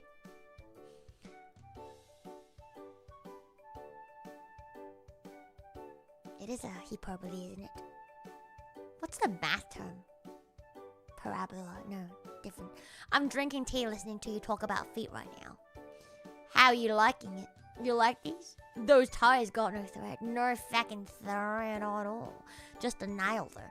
Well, the nail is fucking huge, my dude. It's so long. You tried drying up all the streams of Egypt, namely the Nile. But then, maybe back then there were more streams, and they just dried up because this man's feet were so parched. And so, this is thousands of years ago, right? It could very well maybe that Egypt had very many streams, but this man's foot was so parched, only the Nile remains until this day. Oh my goodness. A bit of lost history for all of you guys. Isn't that crazy? What the fuck is a ped egg commercial? What the fuck is a ped egg? Huh? Ped egg? What the fuck is that? Huh? That's a very distinguished moustache, sir. Do you use snake oil on that bad boy? No. I use oil of the finest kind. Feet. Oh my god.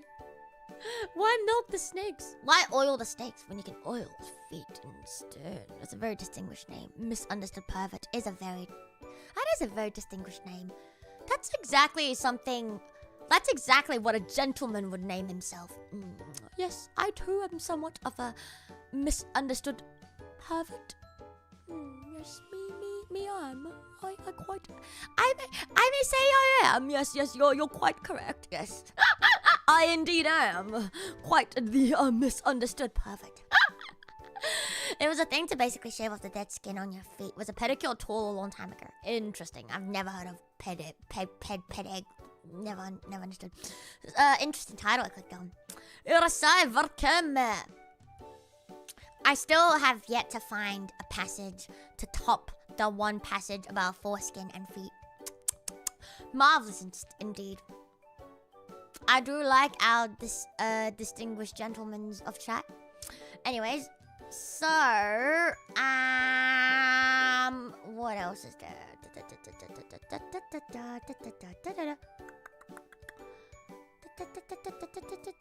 Soles of feet, crowd is his feet.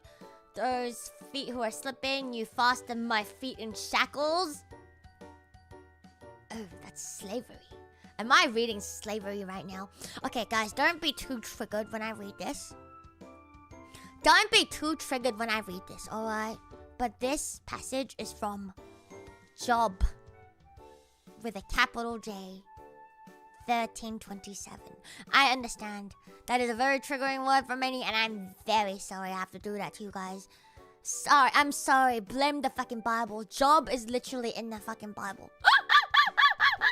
This passage is from Job 13:27. Oh me, oh my, oh goodness. Oh God, oh God, oh God, oh scary. I am terrified, chat. Will you hold me? Actually, I don't want to hold you. Hold yourself. It's pronounced Job. Well, too bad I'm calling it Job. Yamaro! Gomenasai ne. Gomenasai.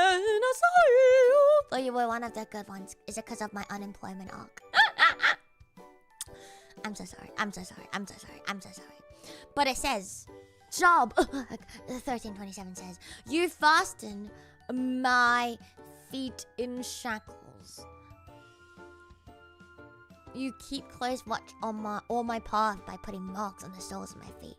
Now that sounds awfully quite a lot like slavery to me. Joe B. No, I'm refusing to call it Joe B. It's written like job, and I'll pronounce it like job. There's no way J-O-B is pronounced Joe B, because that is fucking crazy. It's job to me. Fuck you. Fuck you and your correct pronunciations. It's job to me. Fuck you. Alright,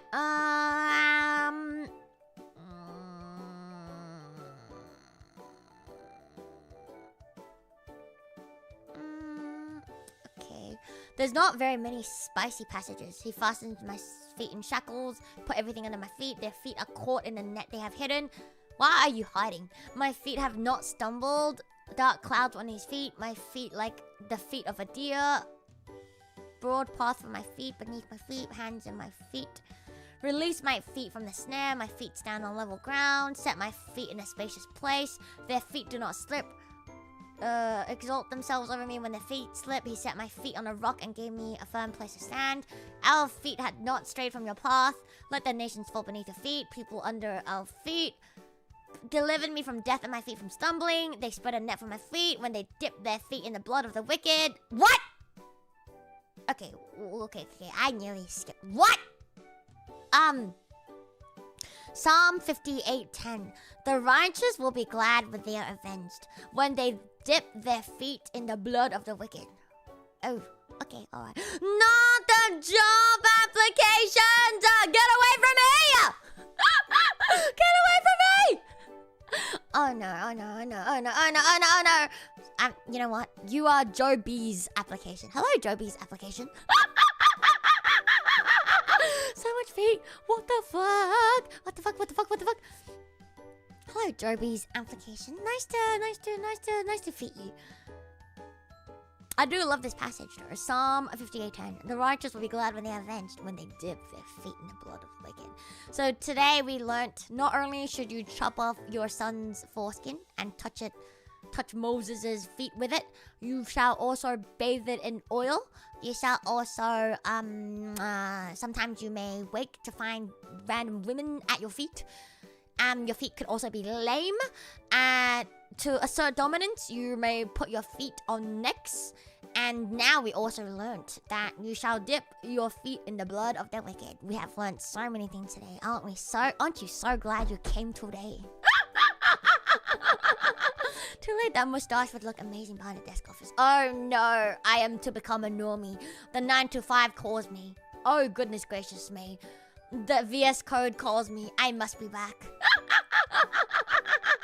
As long as it has a lipped edge, you can shove it inside you. Oh me, oh my. Also, you heard it from the Bible. Many feet is bad. Okay, many feet bad. What have I said this whole entire time about spiders and cockroaches and shit like that? Many feet must die. The Old Testament agrees with me, alright? Kill the fucking spiders you see. Kill the fucking cockroaches you see. They don't deserve to live. Many feet bad. Kill! I've said this all this time and no one fucking believed me. No one fucking believed me. But I'm telling you, the Old Testament is my friend. Many feet bad, bad, bad must die. Thank you. Alright. Kept our feet from slipping, that your feet may wade in the blood of your foes. Same shit. My feet had almost slipped. They bruised his feet with shackles. So much slavery and war. Many feet, many legs, and many legs. God finished what you started. If a centipede wore shoes, would it wear it on the feet or would it wear it on the hands? Where does the hand start and where does the feet begin? Where do the feet end and where do the hands begin? Alright. Oh my god, I found another one. When someone pisses you off. Quote Psalm 110:1. 110:1 of David, a psalm. The Lord says to my Lord, sit at my right hand until I make your enemies a footstool for your feet. Remember, make thy enemies a footstool for your feet. Fuck your enemies. Step on them. I've been following the fucking Old Testament this whole entire time and I didn't even know it. I told you guys, I have been a fucking say-so Christian streamer this whole entire time and no one fucking believed me. No one fucking believed me. They're like, but Luto, you step on us. You fucking step on us and you do all this fucking unsay-so shit. Bro, all the shit I've done is in the motherfucking Old Testament. Fucking checkmate, motherfuckers. I will henceforth be known as the most fucking Christian of all fucking streamers. Welcome to my family-friendly Christian stream. We're literally studying the fucking Bible right now. The Old Testament. No, really, what Bible is that? Literally the Old Testament. Literally, like the actual Old Testament. It's from the New International Version, if that helps. Because I think there's different like translations between different versions. The one I'm currently reading is from the New International Version, but it is of the Old Testament. We haven't even made it to the New Testament, and it's already so peak. So peak, so peak, so peak. You also said Jobe 3 times in the mirror, and look what happened, bloody Luto. It's over. Following the Old Testament would make you Jewish. But Christianity, Bible, same shit. Whatever. I don't care. Fuck it. Fuck it. It's all good. But how could you just flip on us and reveal you're an angel? I'm not an angel, but I'm telling you, this has always been a family-friendly Christian stream, and no fucking body believed in me. Not a singular person. Even the Lord says to fucking make your enemies into a footstool for your feet. Okay? Even the fucking Lord said it. Step on your motherfucking enemy. Step on chat. It's a very Christian activity. Well, very holy activity to step on your chat. It's literally God approved. What do you mean feet and juicy things?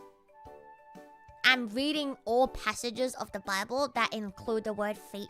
And if I have time, which probably won't happen today, I wanted to search up other things as well. For example, I want to see like if there's mention of the word ass, butt, you know, thighs, collarbone. But alas, there's no time, so we shall save that for another day. Today, it's only feet.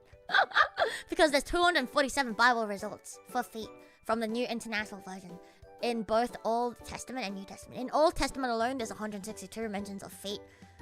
And in the New Testament, there's 85 mentions of feet. Isn't that fucking crazy? Anyway, so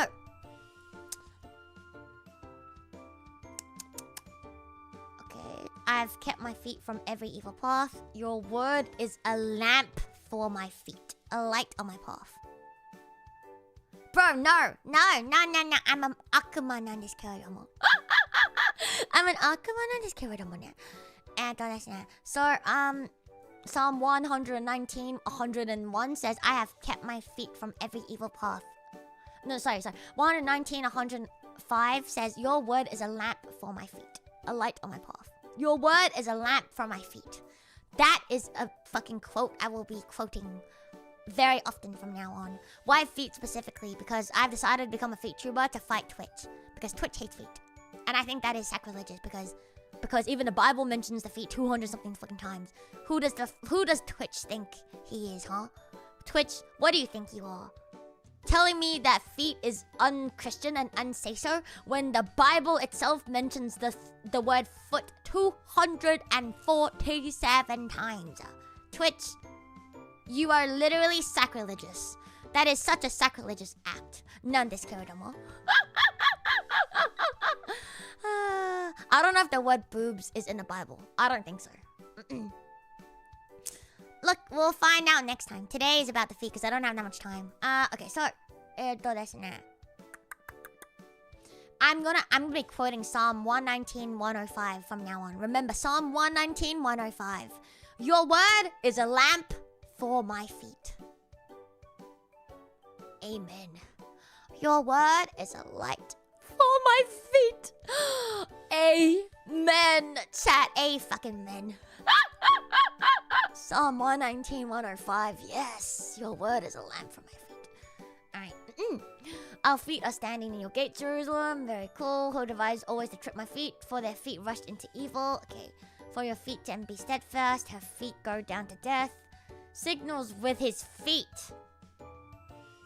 Proverbs 6:13 says, who winks maliciously with his eyes, signals with his feet, and motions with his fingers. Now, chat, is this perhaps the first recorded mention of might I say, foot tuber?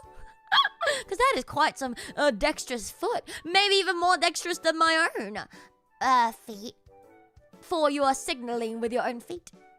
Who winks maliciously with his eyes, signals with his feet, and motions with his fingers. I think they're definitely ahead of their times. What an interesting stream. I like it. Thank you. I'm glad you like it. That is all I can do for you, chat. Provide you what you wish for. Your happiness is my command. Something like that. Alright, anyway. Alright, so, signals with his feet and motion with fingers. Okay. Heart that devises wicked schemes, feet that are quick to wish evil. Can a man walk on hot coals without his feet being scorched? That is funny. That's Proverbs 6:28. This is a really funny sentence. Proverbs 6:28. Can a man walk on hot coals without his feet being scorched? I don't know why it's such a funny sentence, but like, tell me that's not funny. And this is also really funny. Proverbs 7:11. 7:11? She is also the funny part about this is Proverbs 7:11. Brackets! There's brackets here! They think like me! Brackets, she is unruly and defiant. Her feet never stay at home. I like that. That's funny. No. Alright. How much will hasty feet missed away? Oh my god. I'm learning so many things. I'm getting so many quotes from the Bible. I'm absolutely like, Proverbs is actually so good. I love this. What the hell? It's juicy. Proverbs 26:6. You guys, we ought to like incorporate all of these into like our daily like vocabulary because these are peak. Listen, Proverbs 26:6. And I quote, sending a message by the hands of a fool is like cutting off one's feet or drinking poison. Bro, that is a beautiful sentence.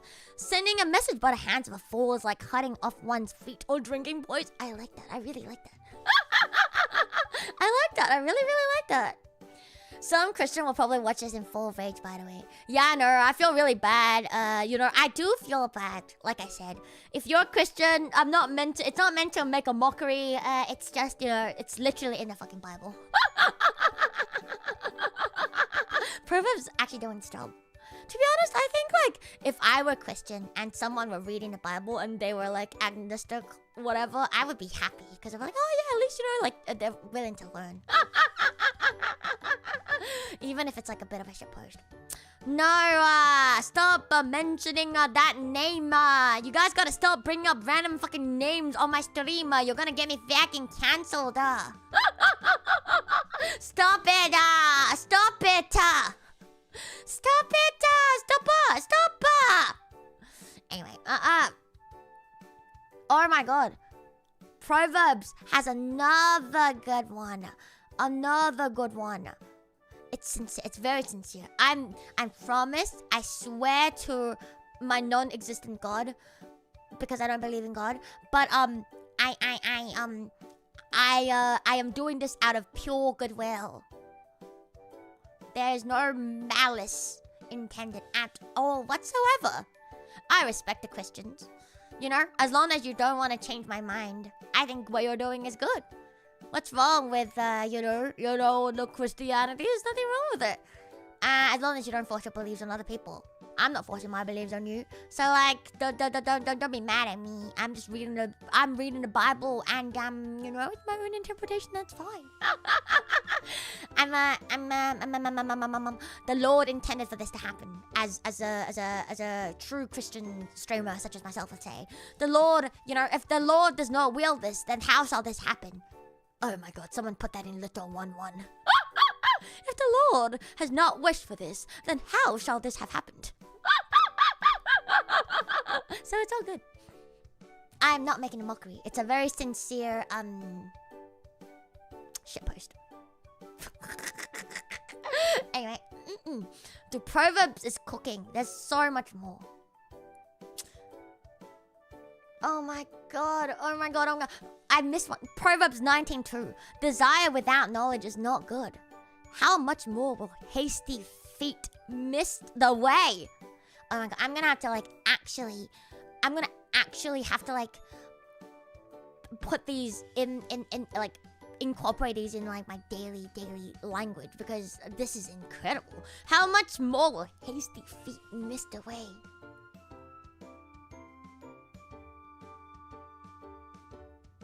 What is it? Hasty feet has got no knowledge. How does it go again? Dan. Bro, fuck. What is the fucking words? I forgot. Something feet has got no something. I forgot the words. What is it?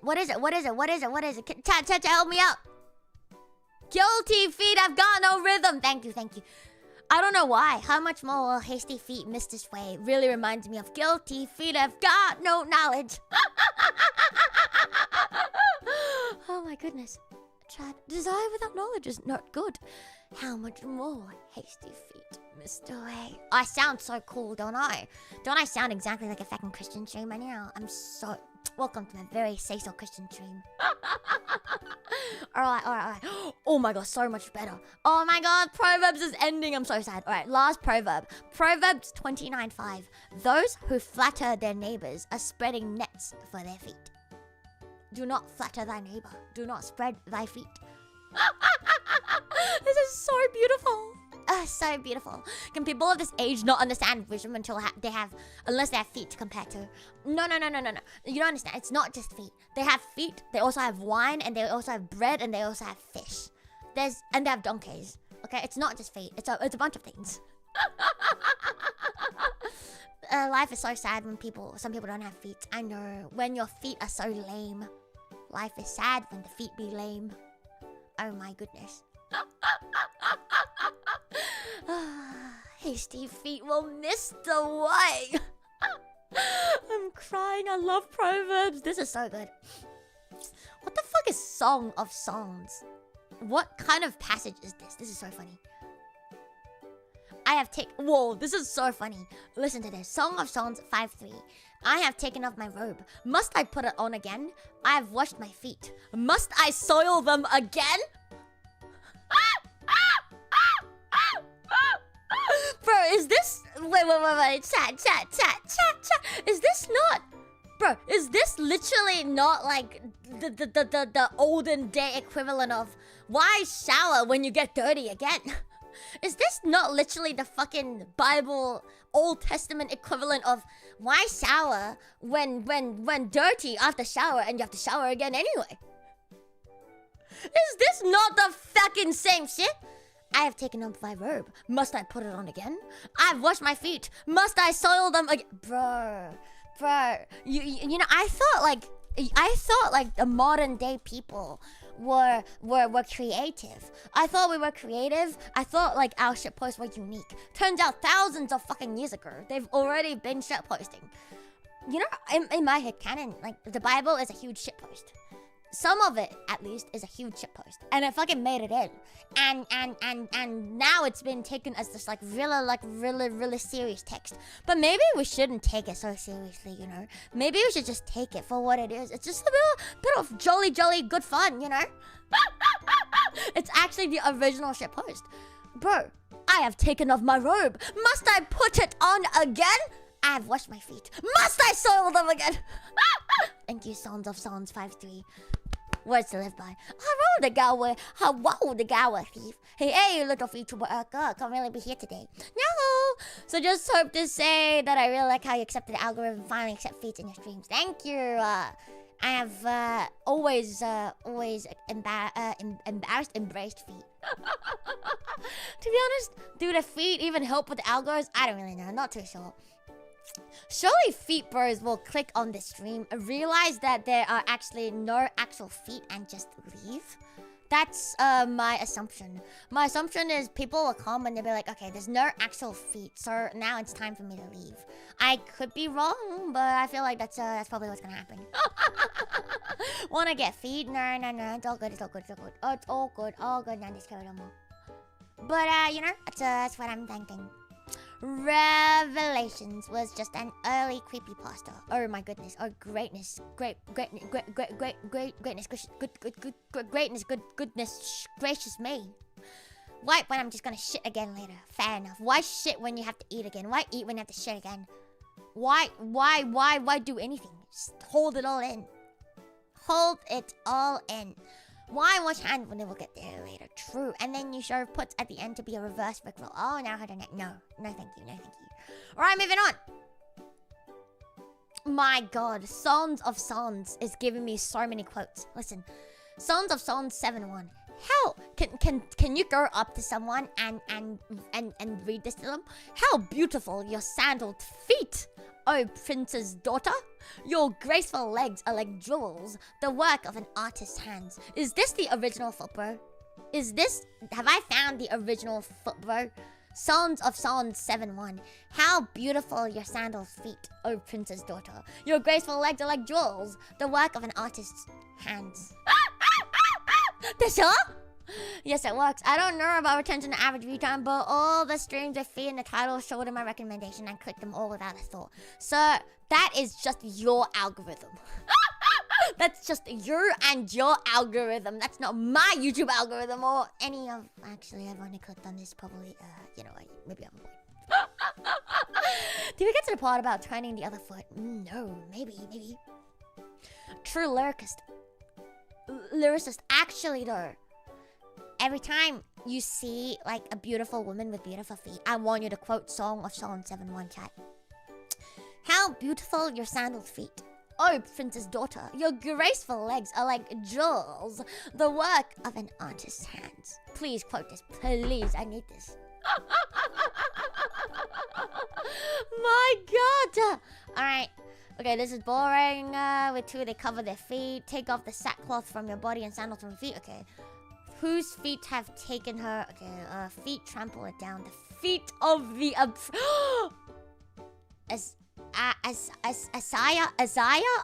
Isaiah, how do you pronounce this? Isaiah?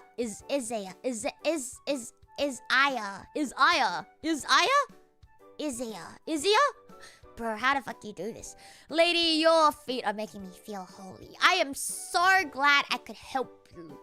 Welcome to this very Christian stream, say so.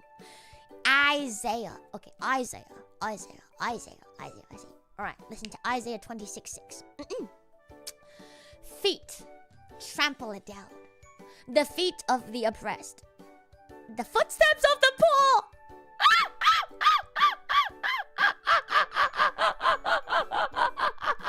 I'm gonna start saying it now. You have the footsteps of the poor. Girl, you're so poor. Feet trample it down. You got the feet of the oppressed. You got the footsteps of the poor. This is crazy. This is actually a good quote. But with a girl all around, I spread it as a little quote. Do it. Gotta go to work. I love capitalism, by the way. I'm so happy for you and your capitalism. Good luck at your work. Gambare, gambare, gambare, gambare. Follow that up with a can of cover them in holy water, and you got her for sure. Oh me, oh my, oh goodness gracious me. I can't believe it, chat. I can't believe you got the footsteps of the poor. Oh, it's not easy having the footsteps of the poor now, is it? Oh, goodness, goodness, goodness, goodness, goodness gracious me. Oh, Isaiah also 37:25 mentions, with the soles of my feet, I have dried up all the streams of Egypt. Why do they repeat themselves? I will never understand. Fucking boring. Alright, nothing else. Move on to the next page. I do like armpits. I'll have you know. I love armpits. I love collarbones. I love thighs. I love eyes. Have you ever, like, looked in her eyes, and her eyes are just so deep and dark, and you get lost in them, in the sauce? They're like little grapes. You lick them. You know what's one thing that I actually really like that nobody talks about? Like, nobody mentions this, and I am quite sad. So essentially, it's the bit, it's kind of like your neck area, but not quite your neck area. It's like the bit that like just connects to the back of your skull, like right like underneath your ear. That part. It's so good. That's like one of my favorite spots. It always smells really good. Oh yeah, the nape. So, the nape. I forgot body parts had names there. For crazy names for your body parts. Can't be me. But the nape, man, the nape. You don't understand, because people like, oh my god, all the women I've smelt in my life, I always get like a whiff, and it's always, oh, so nice, because that's the area you can do a smell, and you can kind of smell like the shampoo and conditioner, but it's also like where they like kind of spray like the perfume, so it's like a mix of, and it's also like their own like body odor, so it's like a mix of like the natural like milky scent and you know like the perfume, and also like the whatchamacallit, the hair. Oh, it smells so good. Can't believe this A streamer has a thing for body parts. I appreciate the body parts. Like, being sexy, something being really sexy is not the same as wanting to fuck it. Does that make sense? Like I think it's very sexy, but I don't want to fuck your nape. Does that make sense? Like, it's peak, but like I don't want to fuck it. You know? That's how I feel about feet too, to be honest. Like, very cool. Don't really want to fuck it. Your penis, very cool. Don't really want to fuck it either. Same thing with your pussy. Same thing with your booba, actually, to be honest. Like, I love booba. Like, I love it. It's so good to look at. It's so nice to touch. It smells so good. But I don't want to fuck it. I don't know if that makes sense. It can be sexual without being sexual. It can be sexual without being sexual. Like, understand? Thanks for calling out penis cool. Like, very nice of you. No worries, I got you. I got you. Because, you know, yeah. You smelt them. So, I like to snip my friends. Smell is a big thing for me. I don't like stinky people. Though I do be a little bit stinky, I suppose. I like people who smell like milk. There are people, like everyone have their like own body odors, right? But then I think the best smelling body odor is like the milky kind of body odor. It kind of smells a little bit like baby powder and a little bit like milk, if you know what I mean. Like that is the best. No, not sour milk. It's kind of like a bar of like, it's like when you get like the milky like the soap, it kind of smells a little bit like that, but it mostly smells like baby powder. Like that is like my favorite like scent on like a person. and my god, though, it's so good though. You smell like coffee, of course you would. Of course you would fucking smell like coffee. I just really like the baby powder smell, like the milky kind of smell. It's so good. It's my favorite. So, and you can smell that when you go for the nape. It's so good. It's so fucking good. And then there's another part of the body that I really like. It's you know, what do you call it? It's kind of like the belly, but it's like the bit like just below like your rib cage, and then it like kind of dips in because like your rib cage, it kind of dips in a little bit, and it like has like that shadowy bits on like the sides of your rib. I don't really know how to call that part. It's like it kind of surrounds your belly, but I don't know what that part is called. But I really like it. It's not the belly pudge. The belly pudge is the bit underneath your belly button. Not the lint. Maybe it's a midriff, but it's specifically like the two shadows casted by like your rib cage that like rests above, like surrounds like your belly button. Maybe it's the flank. I don't know, but I guess we can just call it the midriff. I don't think people appreciate the nape and the midriff enough, and I think that is not good. These are like the two peak body parts, and yet we're sleeping on them. Yeah, we have so many feet, bros, and I think that is absolutely sacrilegious. You know? Not the navel. The navel is like it's like the middle. No, not the middle. So it is the entire section, but I don't know what else it's called. Oh well, you know what I mean. As long as you know what I mean. Alright, moving on. Oh my goodness. I am very passionate about these things. I am very passionate about these things, my dude. I don't understand why there are so many like people who praise feet when there are so many better body parts. I like feet as much as a normal person. In fact, you should worship your feet, you know, because your feet carry you, like I said. They take you places. They carry you. At whatever you do, your feet is there for you. They ground you, literally. But then, you know, like, there's so many better body parts. There are other body parts that deserve love too. Not just your feet. We need more, like, you know, there's Vtuber feet connoisseur. Where's my fucking Vtuber, like, nape connoisseur, man? Where's my fucking Vtuber midriff connoisseur, man? Like, this is not okay. Justice for other fucking body parts. This is not okay. I'm about to fucking, like, you know what? I'm gonna preach the things that I care about. Feet ground me, especially when I touch the Ooh. Okay. Not enough earlobe lovers. See? You understand. We all like different things, and that is okay. Yet feet bros get so much representation. Why do they get so much fucking representation, huh? Alright, okay, listen to this. Isaiah 14 and 23. This is a hell of a fucking quote. Listen, kings will be your foster fathers, and their queens your nursing mothers. Already peak. They will bow down before you with their faces to the ground. They will lick the dust at your feet. Then you will know that I am the Lord. Those who hope in me will not be disappointed.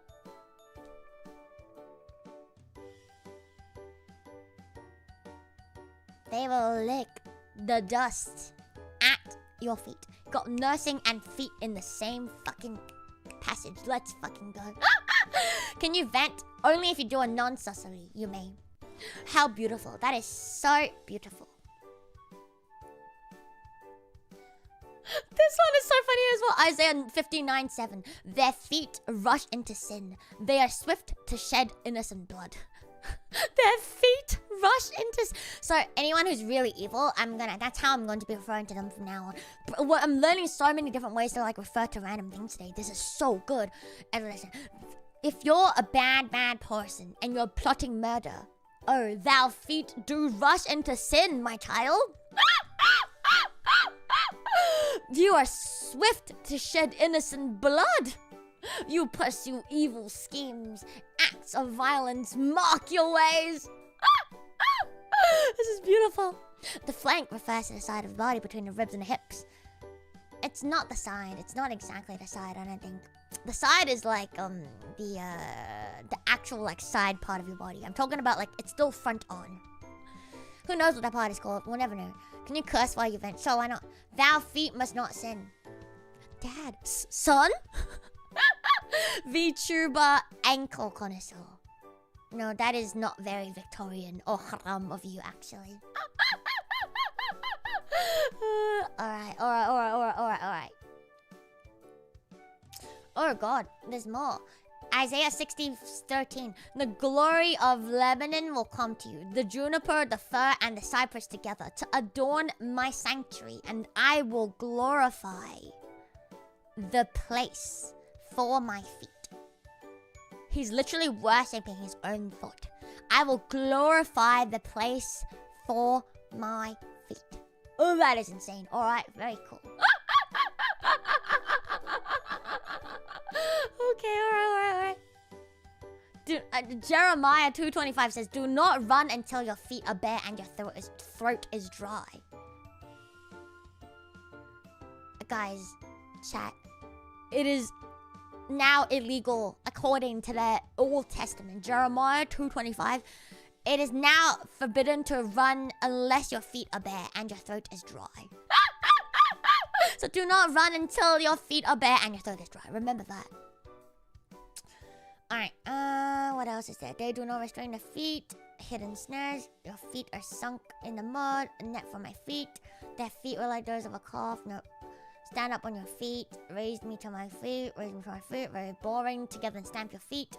Sandals on your feet. Sandals. There's so many mentions of sandals on feet. So far I've noticed so much sandals on feet. I love how your laugh sounds like a seagull's losing its voice. Oh my god, chat. You must be new, huh? Are you new? I noticed you're on like my recent comments. I mean videos you've been commenting. Are you new? Interesting. Anyway, so do you guys wanna educate him? How many things have I been known for? Also, can you guys whip out like the fucking seagull emotes? How many things, in fact, have you, the Denka lad. How many can you guys tell the Denka lad how many things have my laugh been compared to at this current moment? Anyway, as you do that, I will find you the next juicy passage about feet. I just want to get to the New Testament, to be honest, because you have clapped your hands and stamped your feet. Okay. Churning the water with your feet and muddying the streams. Must you also trample the rest of your pasture with your feet? Have you muddied your feet? They came to life and stood on their feet. For the soles of my feet. Okay, very boring. There you go. Seagull, printer, windshield wiper, whiteboard marker. Don't forget basketball court. Shoes on basketball court. You are new here. Irashai. Welcome. Welcome. Inga. Alright. Its legs of iron. Its feet partly of iron. Okay. It struck the statue on its feet of iron. That the feet and toes were partly of baked clay. Okay. King Nebuchadnezzar leaped to his feet. I've never figured out how to say his fucking name. Yeah, you forgot about the shoes, didn't you? You forgot. You guys forgot. Alright, stood on 2 feet like a human being. Raised me to my feet. Dust of his feet. The feet of one who brings new beginning. He makes my feet like the feet of a deer. His feet will stand on a mount of olives. They are still standing on their feet. Okay, very boring. Soles of your feet. Trample them on your feet. Shake the dust off of your feet. Lay them at his feet. 2 hands or 2 feet.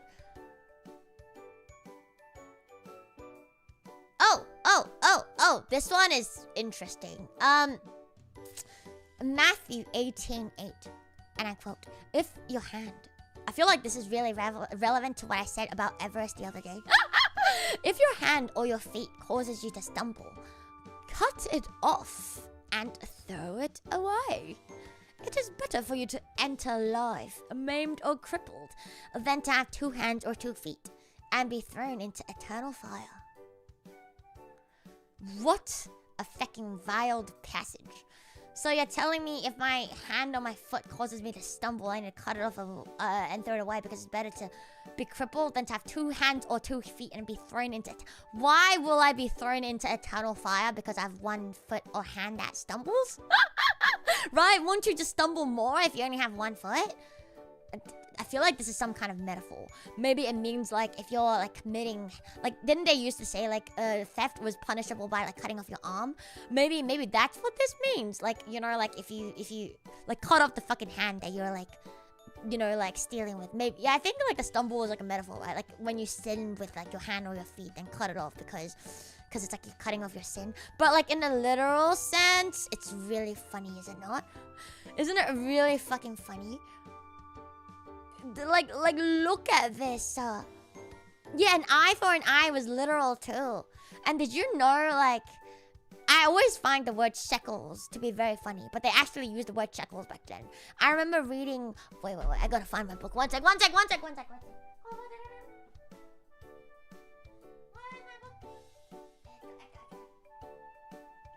I was reading it, and there's this one fucking part about money. Where's the fucking king? There was a part about the king, and oh god, where is it? Fuck me, this book is so thick. Thank you, Yuval Noah Harari. Sapiens, a brief fucking history of humanity. Why are you so long? Wait.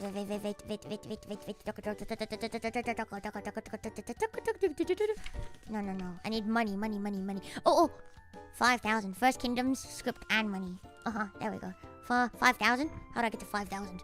Where's 5,000? 5,000 no go. Where the fuck is 5,000? Where the fuck? Oh wait, no, that's not the fucking thing.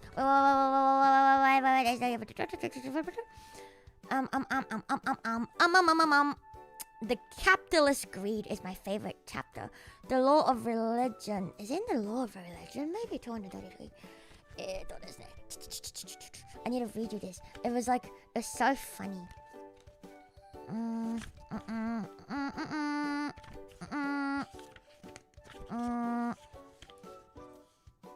Fuck, where is it? Oh no, where is it?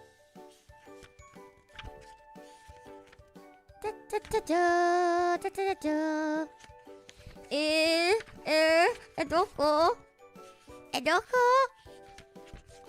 Oh my god, maybe I can't find it. No way. No fucking shot, I can't find it. I remember it was something along the lines of like, apparently like, so back then slavery was legal. And then it was like, you have to like, during like the laws of those days, it was something along the lines of like, if you kill like someone's, like if you kill a man's slave, you have to pay him like 3 shekels or some shit. And I was reading it and I thought it was like like so well written. So I wanna read it to you because it's really funny. But I can't find it. I can't fucking find it.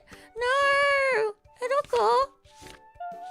And then it was something like women are like worth this many shekels, and like if you were to like steal from like a man or something, it costs more than like the murder of like their daughter or some shit. It was really funny. Like the laws of that time was really fucked up. Like the murder of someone is less penalty than like I think theft of like a rich man or some shit. The good old fucking days. The dog girl, I can't find it at all though. Oh no. Woe is me. Woe is me. Literal woe is me. Yeah, dog girl. Scent of money. Money. Okay, scent of money. Scent of money. What's in the scent of money? Money. How does money work? No. Body money, no. Let's see. I'm pretty sure it is somewhere near here. I even remember it was on the left fucking side of the fucking book. Where is it? I read it so many times. Dog, what the fuck is it? Oh my god. It's so dope. Whatever, I can't find it. This book is too thick. Can't do it. What's your accent? Nanya. Literally. I'll trust you on foot. It's so funny. 3 shekels in this. So shekels. I just love the fucking word shekel so much. Shekel is so good. But anyway, it doesn't matter. So, like, Matthew 18:8 just reminds me of, like, if your foot or your hand or foot causes you to stumble. It just reminds me of, like, you know, when they say, like, oh, you have to cut off your hand and offer, like, 3, like, shekels to the man that you stole from or something. I don't remember exactly what it was, but it was very. I was reading it and I was like, God, that was the law. That is funny. Cause like you can never imagine. You can never imagine nowadays, right? Like if you kill someone, you just give someone like 1 singular shekel, and you can also take out their eye. You know, yeah. Sounds more Australian to me.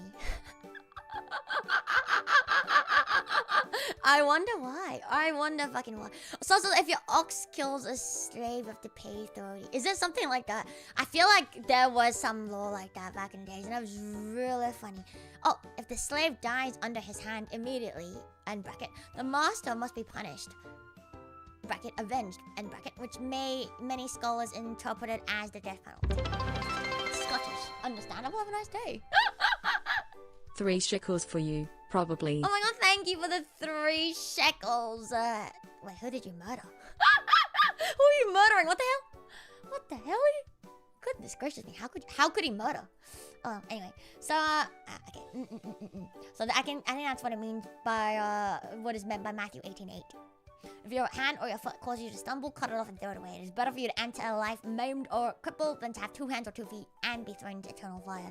Essentially, don't sin. If you have to sin, cut off the hand or the foot that you sinned from. Otherwise, you go to hell. Very cool. Oh my god, Matthew 20. Matthew is like so like bloodthirsty. What the hell?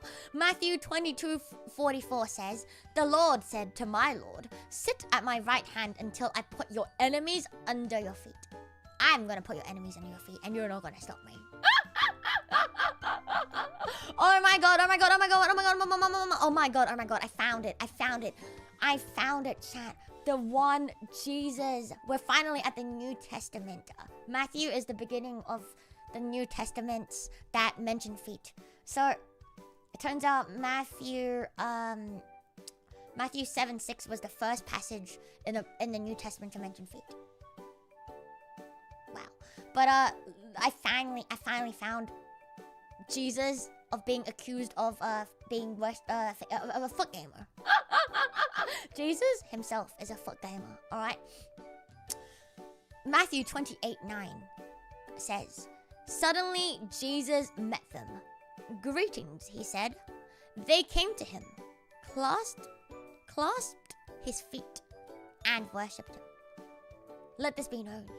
When Jesus walked around, when the man himself walked around, people just go up to him and they clasped his feet and they worshipped his feet and him. So it's true. The rumors are real. Jesus liked his foot being worshipped. Or at least his followers like worshipping his feet. So maybe that's where the foot fetish came from. Because y'all actually just secretly, really, really down bad for Jesus. You're all Jesus fanboys and you don't even know it. Don't worry. You are a Christian through and through. Congratulations, foot bros. You're all going to heaven. I think, like, I've read enough today to prove that, like, if you're a foot bro, you're probably going to heaven. If heaven is real. My goodness gracious me. And then Jesus sold his bathwater. I mean, he didn't sell his bathwater, but he did give out his blood and flesh for free. Alright. Okay, what more? Came and fell at his feet. Dust off your feet. Impure spirit came and fell by his feet. Jesus took by him and lifted him to his feet. 2 feet. Okay, yeah. Same shit. Same shit. Alright, very cool. Moving on to the next page. All these, your ancestors are watching. 2 of them frowned. Memes had me thinking I needed a job, but I've been overperforming this whole time. You actually have been. So you don't need a fucking job. You just need to love thy mother and her birthing milk and feet. Worship feet. Oh my god. Jumped to his feet and came to Jesus. This is one hell of a sentence. He jumped to his feet and came to Jesus. Mark 10:15. Throwing his cloak aside, he jumped to his feet and came to Jesus. Okay. Okay.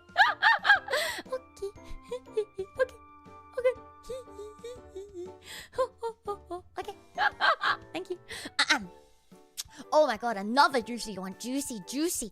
Luke 7:38 says, as she stood behind him at his feet, weeping, she began to wet his feet with her tears. Then she wiped them with her hair, kissed them, and poured perfume on them. I feel like it actually just keep coming. You know, like some people say the feet birds go too far. I personally think you haven't gone far enough. Be more like Luke 7:38. Stand behind their feet weeping. Begin to wet their feet with your tears. Then wipe said tears and foot with your hair. And then kiss said foot and pour perfume on the foot. You're like not doing enough. I'm not gonna give you the feet. But if you do see feet, this is if you're a foot bird, this is how you should be acting. I feel like I don't think I'm reading the fucking Bible. I feel like I'm reading like the foot like I feel like I'm reading like a passage or like a handbook on how to behave as a foot bird. I think that's incredible. All right. Oh my god. This is so funny. Luke 7:44. The story continues. Then he turned toward the woman and said to Simon, "Do you see this woman? I came into your house. You did not give me any water for my feet, but she wet my feet with her tears and wiped them with her hair." This is incredible. This is incredible. Oh my god. Luke has a fucking foot fetish. Every single one of Luke's fucking feet quotes are insane. Listen. Luke 7:45. You did not give me a kiss, but this woman, from the time I entered, has not stopped kissing my feet. What the fuck? Bro, why are all Luke quotes so fucking insane? Luke knows what's up, man. If there were like a Vtuber of the day, it was Luke. Luke knows. Out of all of his disciples, Luke was the foot disciple, man. But wait, there was more. Luke 7:46 says, "You did not put oil on my head, but she has poured perfume on my feet." My god, Luke, what is up with you, my dude? Why do women be performing all sorts of things for your feet? What the hell? Goodness gracious me. Oh my god.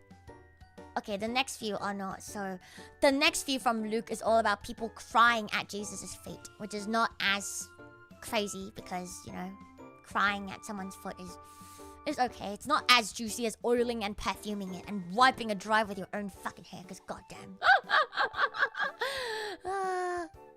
Oh, there we go. Luke again. You don't understand. Luke has so many quotes. He has more quotes than anyone else. Holy shit. Alright, Luke 9:5 says, "If people do not welcome you, leave their town and shake the dust off of your feet as a testimony against them." It's always about feet. And even the dust of your town we wipe from our feet as a warning to you. It's always about the fucking feet. Alright, and there's more. He also put sandals on people's feet. Throwing yourself at Jesus' feet and thanking him. "Until I make your enemies a footstool for your feet." Apparently Luke also said that. "Look at my hands and my feet."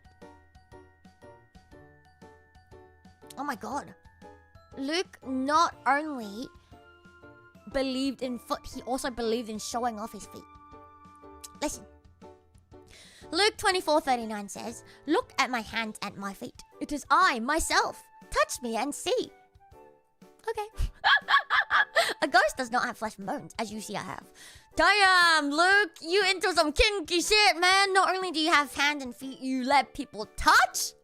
Oh, goodness gracious me, Luke. Touch me. Touch me harder. Alright, Luke, very cool, Luke. Good job, Luke. And this continues at Luke 24:40, which is the next part. When he had said this, he showed them his hands and feet. He showed it to them. Goodness gracious me. Next, bad hotel stay. Don't leave a bad review. Dump the beach sand on the receptionist desk. They'll get the message. So. Just do it. No. Just in American hotels, you guys have a Bible, yeah? Go to the Bible and just circle it. Go to the Bible. When you go to a bad hotel, circle Luke 10:11. Even the dust of your town we wipe from our feet as a warning to you. Circle it. The shit hotel. My fucking god. Oh my god. John 11:2. This Mary, whose brother Lazarus now lay sick, was the same one who poured perfume on the Lord and wiped his feet with her hair. Okay, very cool. Very fucking cool. Very fucking cool. Very fucking cool. All of his disciples are talking about Mary, like pouring out tears on Jesus' foot and then wiping them with her hair and then washing it with pouring perfume on it. So many different accounts of this story. So it must be a real story.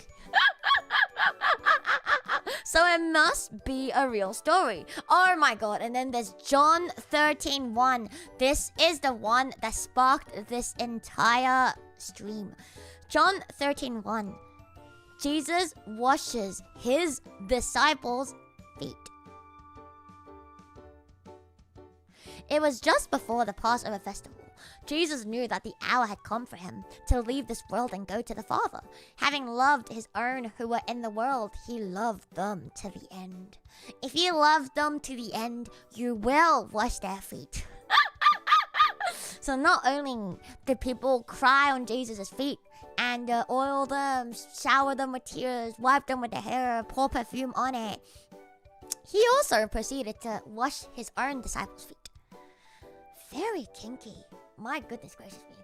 Goodness gracious me. And then John 13:5 continues this and says, after that he poured water into a basin and began to wash his disciples' feet, drying them with the towel that was wrapped around him. So you're telling me Jesus went around washing his disciples' foot, dried it with a towel that he wrapped around him, and proceeds to put said towel back on? So now he just has a foot towel. Goodness gracious me. John 13:6 also then continues. He came to Simon Peter, who said to him, Lord, are you going to wash my feet? Goodness. John 13:8 says, No, said Peter, you shall never wash my feet. Jesus answered, Unless I wash you, you have no part with me. Wow. So Peter didn't want Jesus. Peter was the one who betrayed him, right? I think this is probably what it's about. Like, they all let him wash their feet, but Peter didn't because he's about to betray him. Wasn't it Peter? Well, it was Peter, no? Peter was a traitor, right? It was, right? Was it? It's Judas. So I don't know. Then, why do I remember Peter? Interesting. Alright. Very cool. Well, in this, Peter denied. Oh, now hold on there. Well, John 13:8 says, No, said Peter, you shall never wash my feet. So Peter declined foot washing from Jesus himself. If Peter was a number one simp. Oh, I see. And then Jesus answered, Unless I wash you, you have no part with me.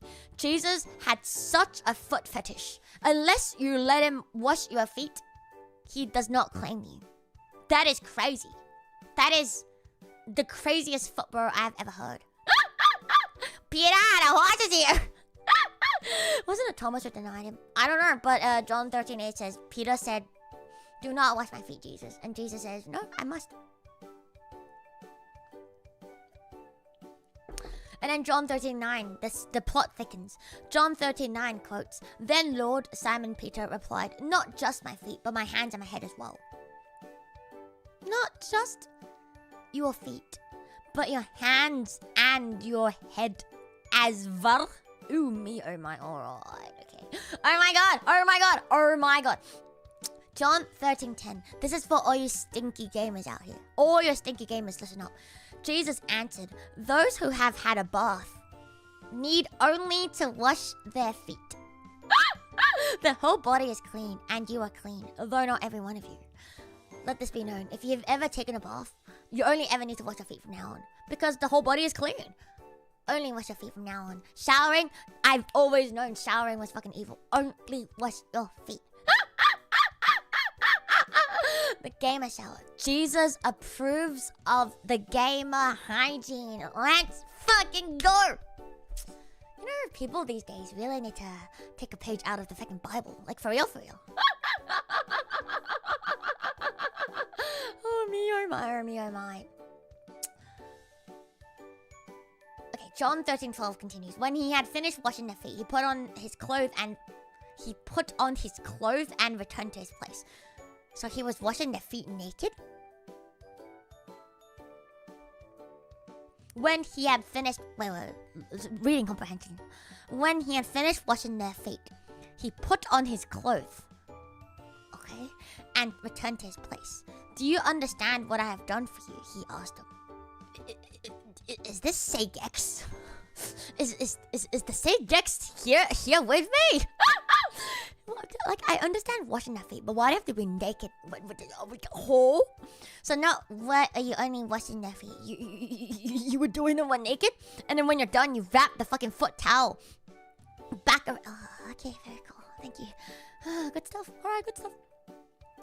And then, Jesus also said, quoted by John 13:14, "Now that I, your Lord and teacher, have washed your feet, you should also wash one another's feet." Man, washing their feet wasn't good enough. He also wants to have the joy in, like, you know, watching. God, fucking Jesus, you kinky motherfucking shit. This is crazy. Holy shit, though. Oh my god. Who knew? John and... fucking Luke and John has given me so much. You've given me so much. Thank you so much. Alright, okay. We're done with that, so... I think... Okay, there's no more. Feet are swifted. Nope, okay. Romans. We're in Romans now. "The God of peace will soon crush Satan under your feet. The grace of our Lord Jesus be with you." Romans 16:20. Why is that so funny? "The God of peace will soon crush Satan under your feet." This is so funny.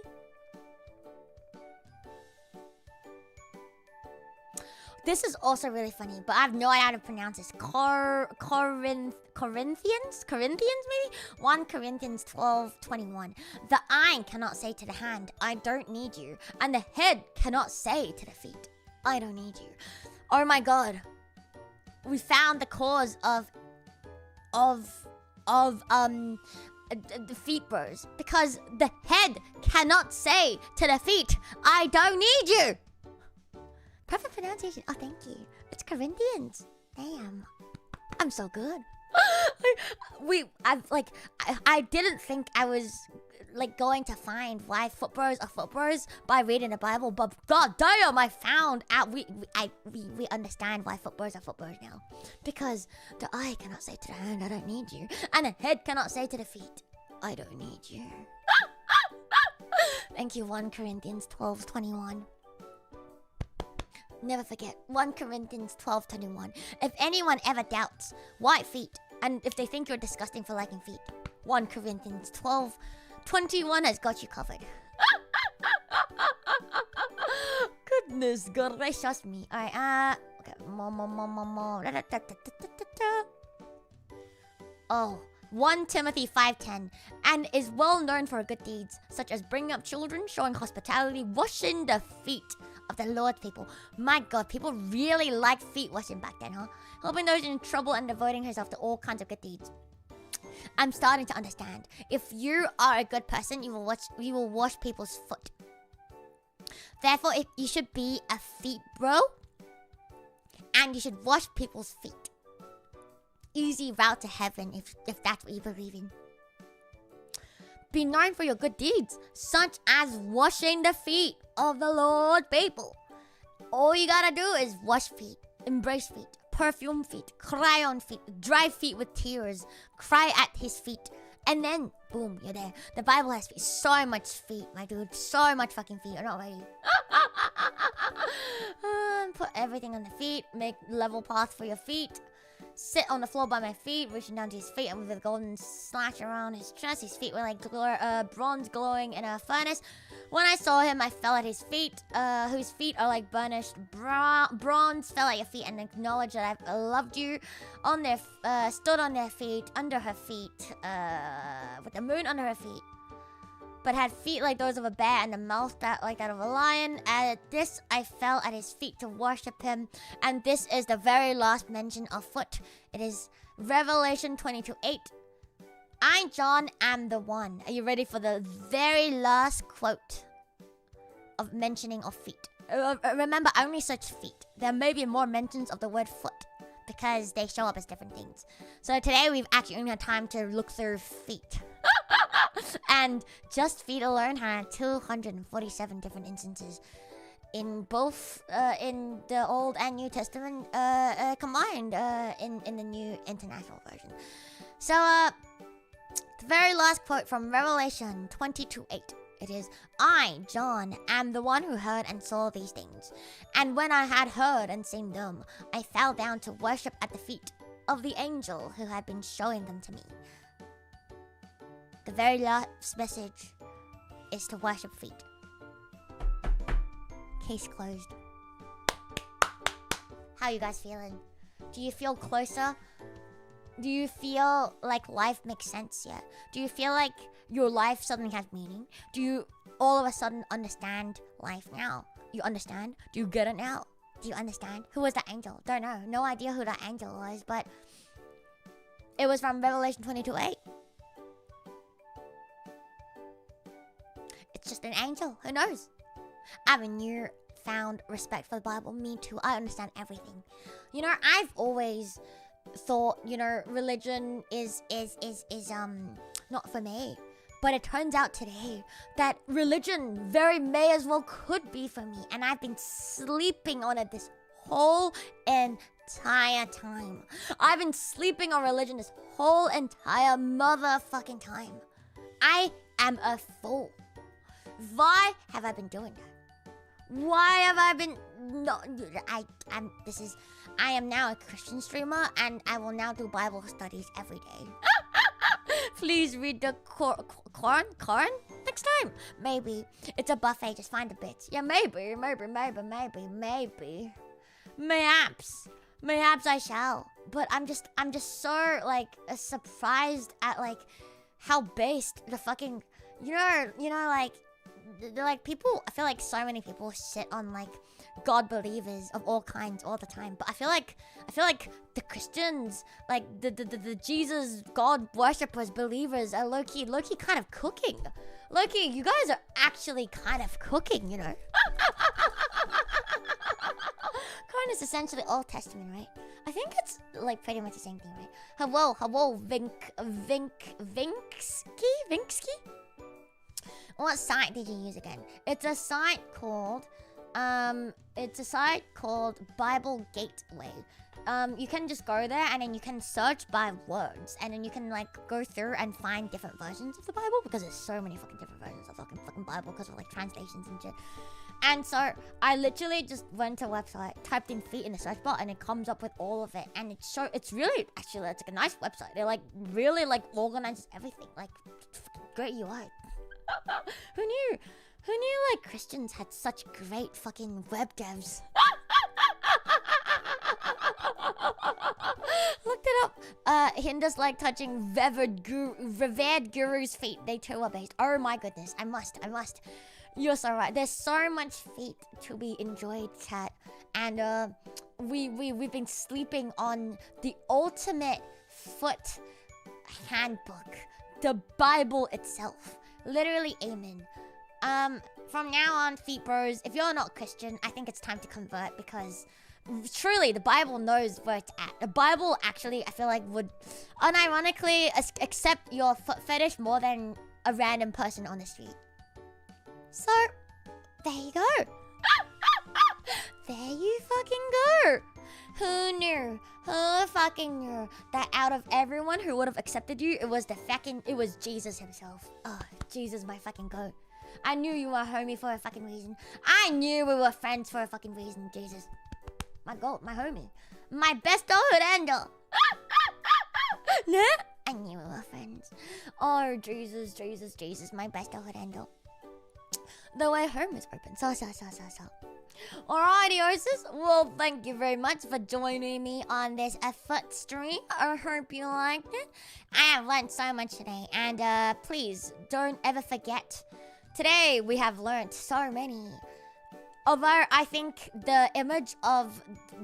what's her name? I forgot. But the woman cutting off her son's foreskin with a fucking flint knife and rubbing it on Moses' feet so the Lord will not kill Moses is peak. It wasn't Ruth, I think, but Zipporah maybe? Yeah, maybe. That is an image that will never leave my mind, and that will be a fact. That will be a fact that I will be quoting for the rest of my life. You know. So I think I honestly thought that like Jesus washing his disciples' feet will be the most interesting thing I find today. Turns out it was actually Moses, and you know, and also involved foreskin. How good, how nice, how very kind. And then we also learned that remember, next time you mog someone, remember to assert dominance by putting your foot on their neck. If you don't put your foot on their neck, what are you doing? Are you fucking stupid? Do it. You know they love your feet on their neck. You gotta assert dominance like so. Remember, the Bible also condones on stepping on your enemies. Remember, for your enemies will be underneath your feet. And they condone in bathing your feet with oil. Walk a lot, your feet become so parched. It also changed geography. All of the ravines of Egypt has been sucked dry by your dirty, dry feet. Minus the Nile itself, obviously. Can't believe it. 1 foot so strong, it literally turned all of Egypt into a desert. Incredible. And then also, never forget. Never forget. If your hand and feet do stumble, please do remember to cut them off. Otherwise, you will go to hell. Do not stumble, go to hell. Obviously, stumbling is a metaphor here for sinning. So, anyway, thank you, Doki, Aviary Club. 1 month, wow, thank you. I think I'm losing my green aura to my... Oh, no. Oh, wow, you let us type 150 characters. I hate when it's limited to 50. Thanks for the gift of 07. Thank you. I'll cut it off, but that's gotta be dinner. Yeah, cut off your feet and eat it. And the other thing is also, remember, if you ever meet Jesus, to cry at his feet. And crying at his feet is not enough. You have to wet his feet with your tears, and then proceed to dry off the tears with your hair. And don't forget to pour perfume on it when you're done. And another thing is also, remember, hasty feet, something, I forgot, but it was a really good quote. There was a lot of deep, good quotes. I really hope you timestamp this fucking stream, because I need to get back to these. I need to like fucking memorize them. And then there's also, oh, hello, you actually missed it, Worm. I'm so sorry. I just finished talking about it, but the other part was Jesus washes feet of... Not only do people wash his feet, he also washes the feet of his own disciples. And when Peter said, "No, sire, please do not wash my feet," Jesus says, "You must, otherwise you are not with me." So Jesus literally rejects you if you don't let him wash your feet. And not only does he wash your feet, he washes your feet when he's naked. Not only does he wash your feet naked, he washes your feet naked and he dries your feet with a towel that he wraps around himself. That he later puts back on, I would assume, after he's done washing your feet. So he's wearing a fucking towel with your fucking... after it's dried all of his fucking disciples' feet. Just so you know. And that is not all. Not only did he wash his disciples' feet, not only did he wash them naked, not only did he clean them with a towel that he wraps around himself, he also then says, now I have washed your feet, I want to wash you, wash each other's feet. Incredible. So into feet he is. And I think that's basically all of the things we've learned today. And it's great. Who knew? I just never expected there to be so much feet content in my Bible. Amazing. He's demonstrating how his kingdom is going to be. We live in service and love with each other. So we do. Wash thy feet and love thy neighbor. Kiss thy feet. Oil thy foot. Perfume thy feet. And thou shalt too live in peace. I'm literally basically Jesus. For real, for real. He just finished watching Romulus. Or engaging with this and he watched whose feet gotcha. What? Whore feet? No, you didn't. No, you did not do that. Love thy neighbor's feet. Love thy neighbor's feet, for real. He did not watch a whore's feet. Unless Mary was a whore. And that's why she was crying at his feet. Because I feel like that was one of the only mentions of... Oh, okay. I guess. Okay, so I suppose...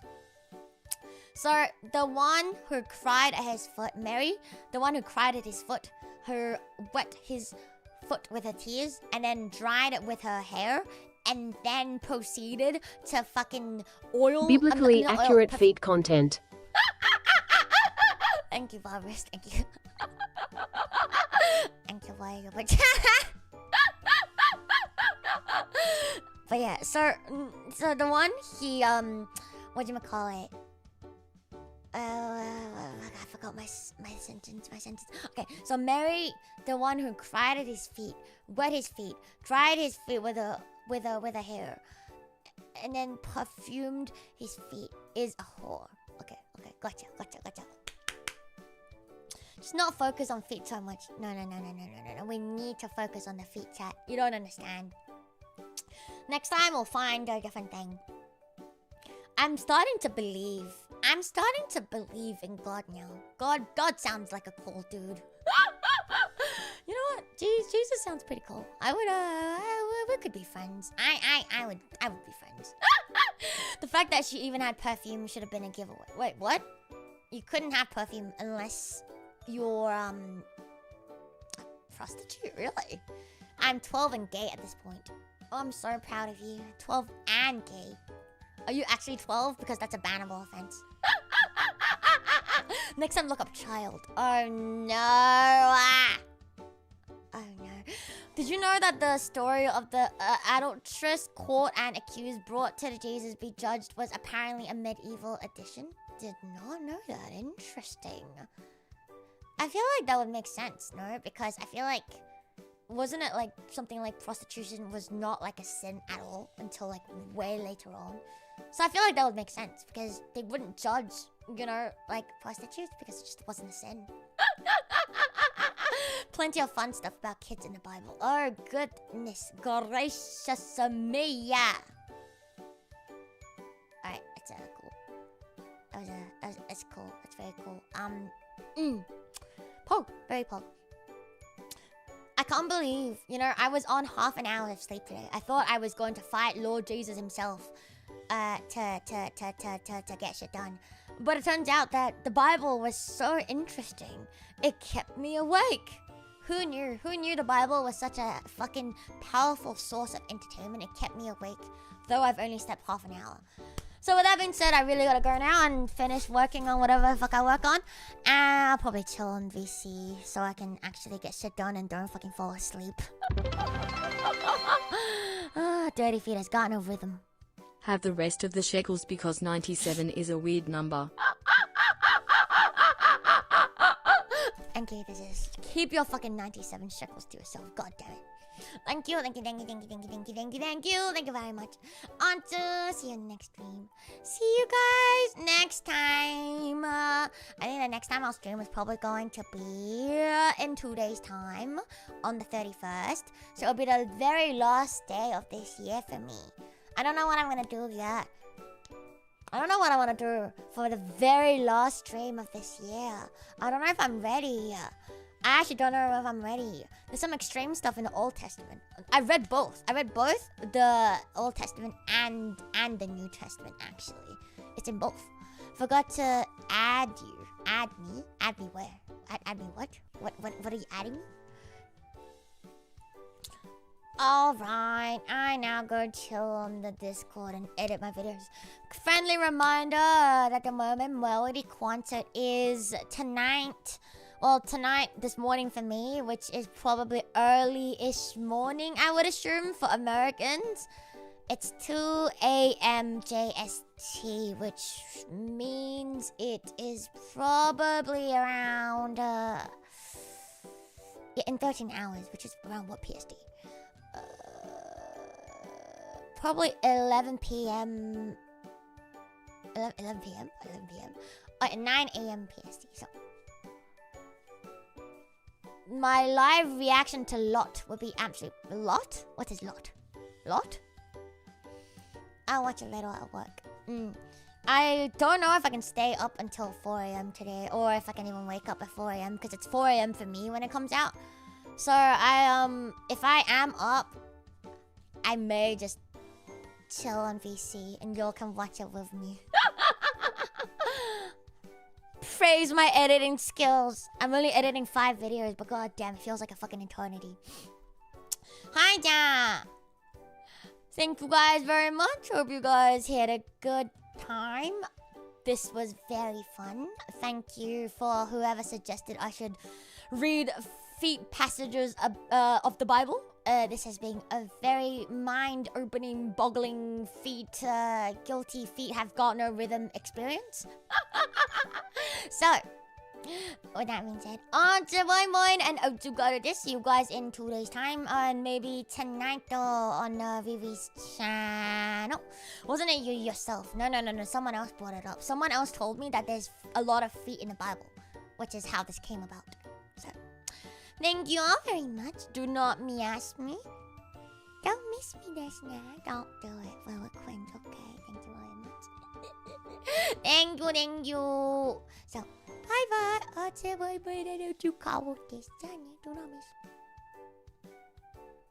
still have my mustache on. I look so bold right now. Holy shit. Alright. Goodbye!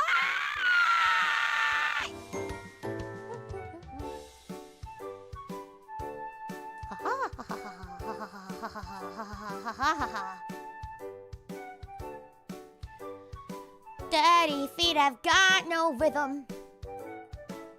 Rhythm. You wouldn't rhythm.